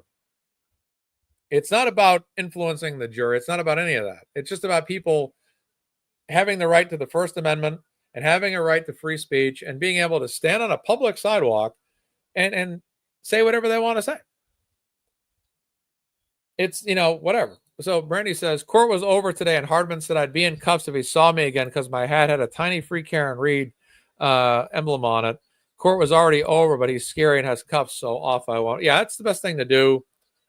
That's what I would say too. Like, I understand people don't want to ever back down, but you also don't want to put yourself in a situation where you're being arrested. Like, you don't want to be arrested. I mean, it's just, I understand, like, we don't like the way they're enforcing it. We don't agree with it, but at the same time, you did the right thing. You just said, all right, I'm just gonna move along. You just move along. It's just, even though we agree with it, it's not worth it at all. It's not worth picking up an arrest charge and all that stuff. And it's just not, it's just not worth it over standing outside or standing on a public sidewalk. It's too bad. It really is, because you'd like to have, as an American, the right to free speech. And then he goes, I might have one more arrest than me. LOL. Jeez, when was the first time? When was the first time? I'm wondering. But yeah, it's just not worth it. You did the right thing there, Brandy. And unfortunately, I think what happens too, it appears that they kind of get a feel for the regulars, and like, I think that's what happened with Erica. Like, they knew her name, and they kind of targeted. Yeah, exactly.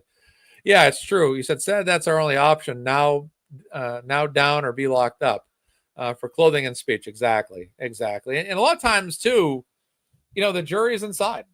The jury's inside, and they're already in there, or they haven't arrived for the day, and they're acting like whatever we're doing is going to have a major effect on something. It's just, like I said, it's purposely vague by the judge and overly enforced by the state police based on whatever their interpretation of the rule is. And they took liberty with that last year too.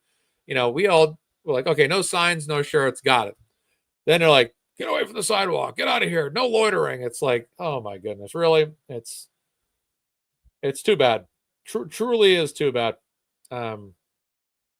But at least Mark Randaz is out there fighting for us. I'm happy that those that, like Jason Allison, etc., that it might have been Chrissy as well, that decided to take a stand, because I had my doubts about the success of it. I was worried that it wasn't going to be successful. This is nothing regarding any doubt about anybody on our side at all, or Mark. It's not about that. It's just that it seemed that we fought it last year and it didn't really go anywhere.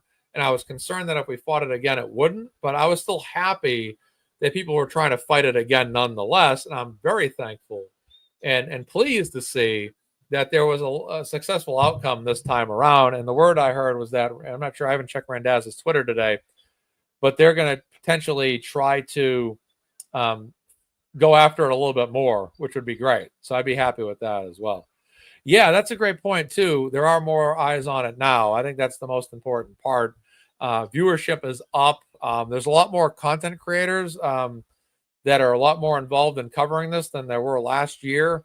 You have a lot more attorneys as well that are hosting shows that are talking about this, and viewership's been very solid too, which has been fantastic. So I'm happy about all of that. Quite honestly, I truly am happy about all of this and the positive outcome with everything. So that's a good sign. I'm happy with the push. I'm happy that Mark Randazzo was able to get a higher judge to overrule another judge and say, hey, guess what, Judge Cannone, you need to make some amendments here, or make some, take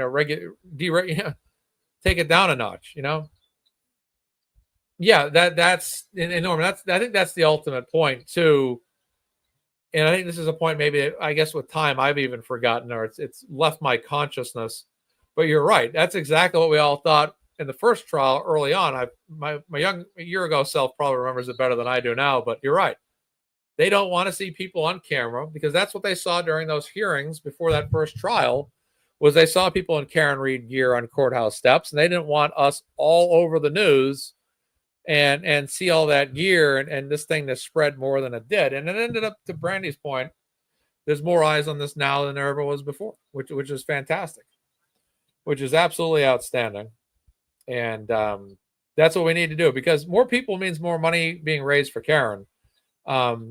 Oh, Jalen Brown, nice take there. 82-51. Celtics finally get the 50 points. But yeah, no, I agree too, Ann. The truth will prevail. Like I said, I'm just on high alert for a mistrial to happen again. Like, I'm just kind of mentally going through this whole trial, like, okay, let's see what happens in the end. Well, it's great to see the defense outperform the prosecution, which they're doing equal to or greater than what they did last year. I just feel like I'm concerned these people might have something up their sleeve. That's what I'm concerned about. And they certainly did last year. I mean, we sat there and watched an entire trial. And then all of a sudden, Alan Jackson's back in the courtroom this is when jury deliberations already happened. And Karen and her attorneys are already back in the courtroom contesting the verdict slip. And there's something wrong here. There's something wrong there. And it was like, as soon as that happened, I'm like, oh, here we go. And then what ends up happening is a mistrial. It's like, oh, and then it's under circumstances that are controversial. And then what do you find out? All these jurors come out and admit that they declared her not guilty on 1 and 3. And that's, yeah,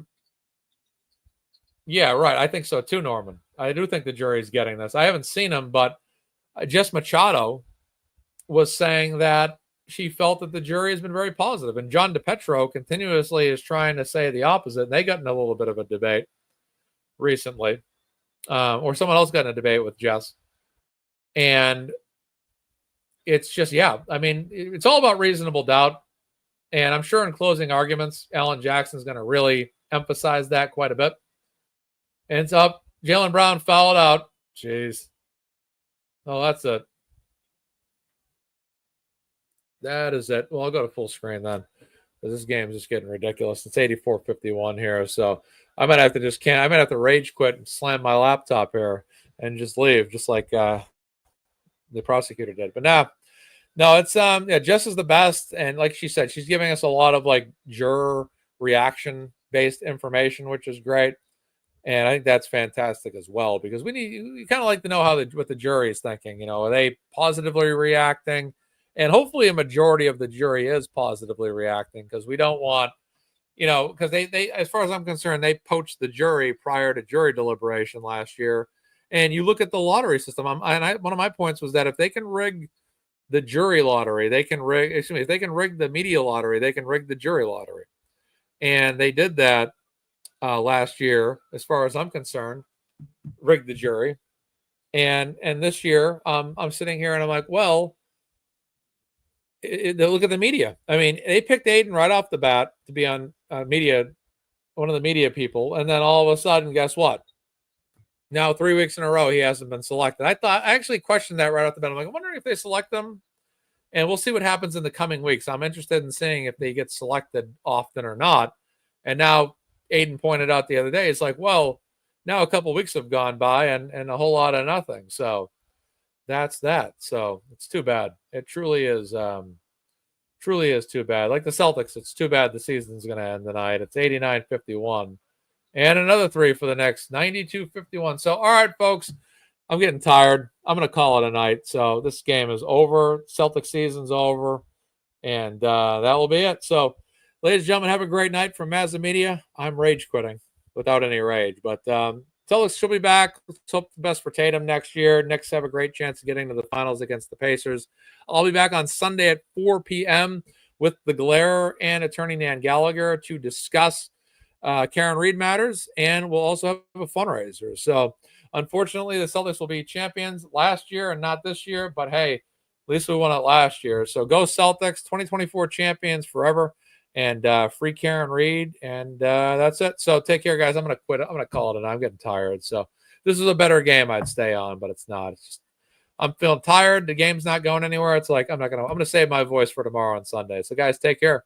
Have a good one.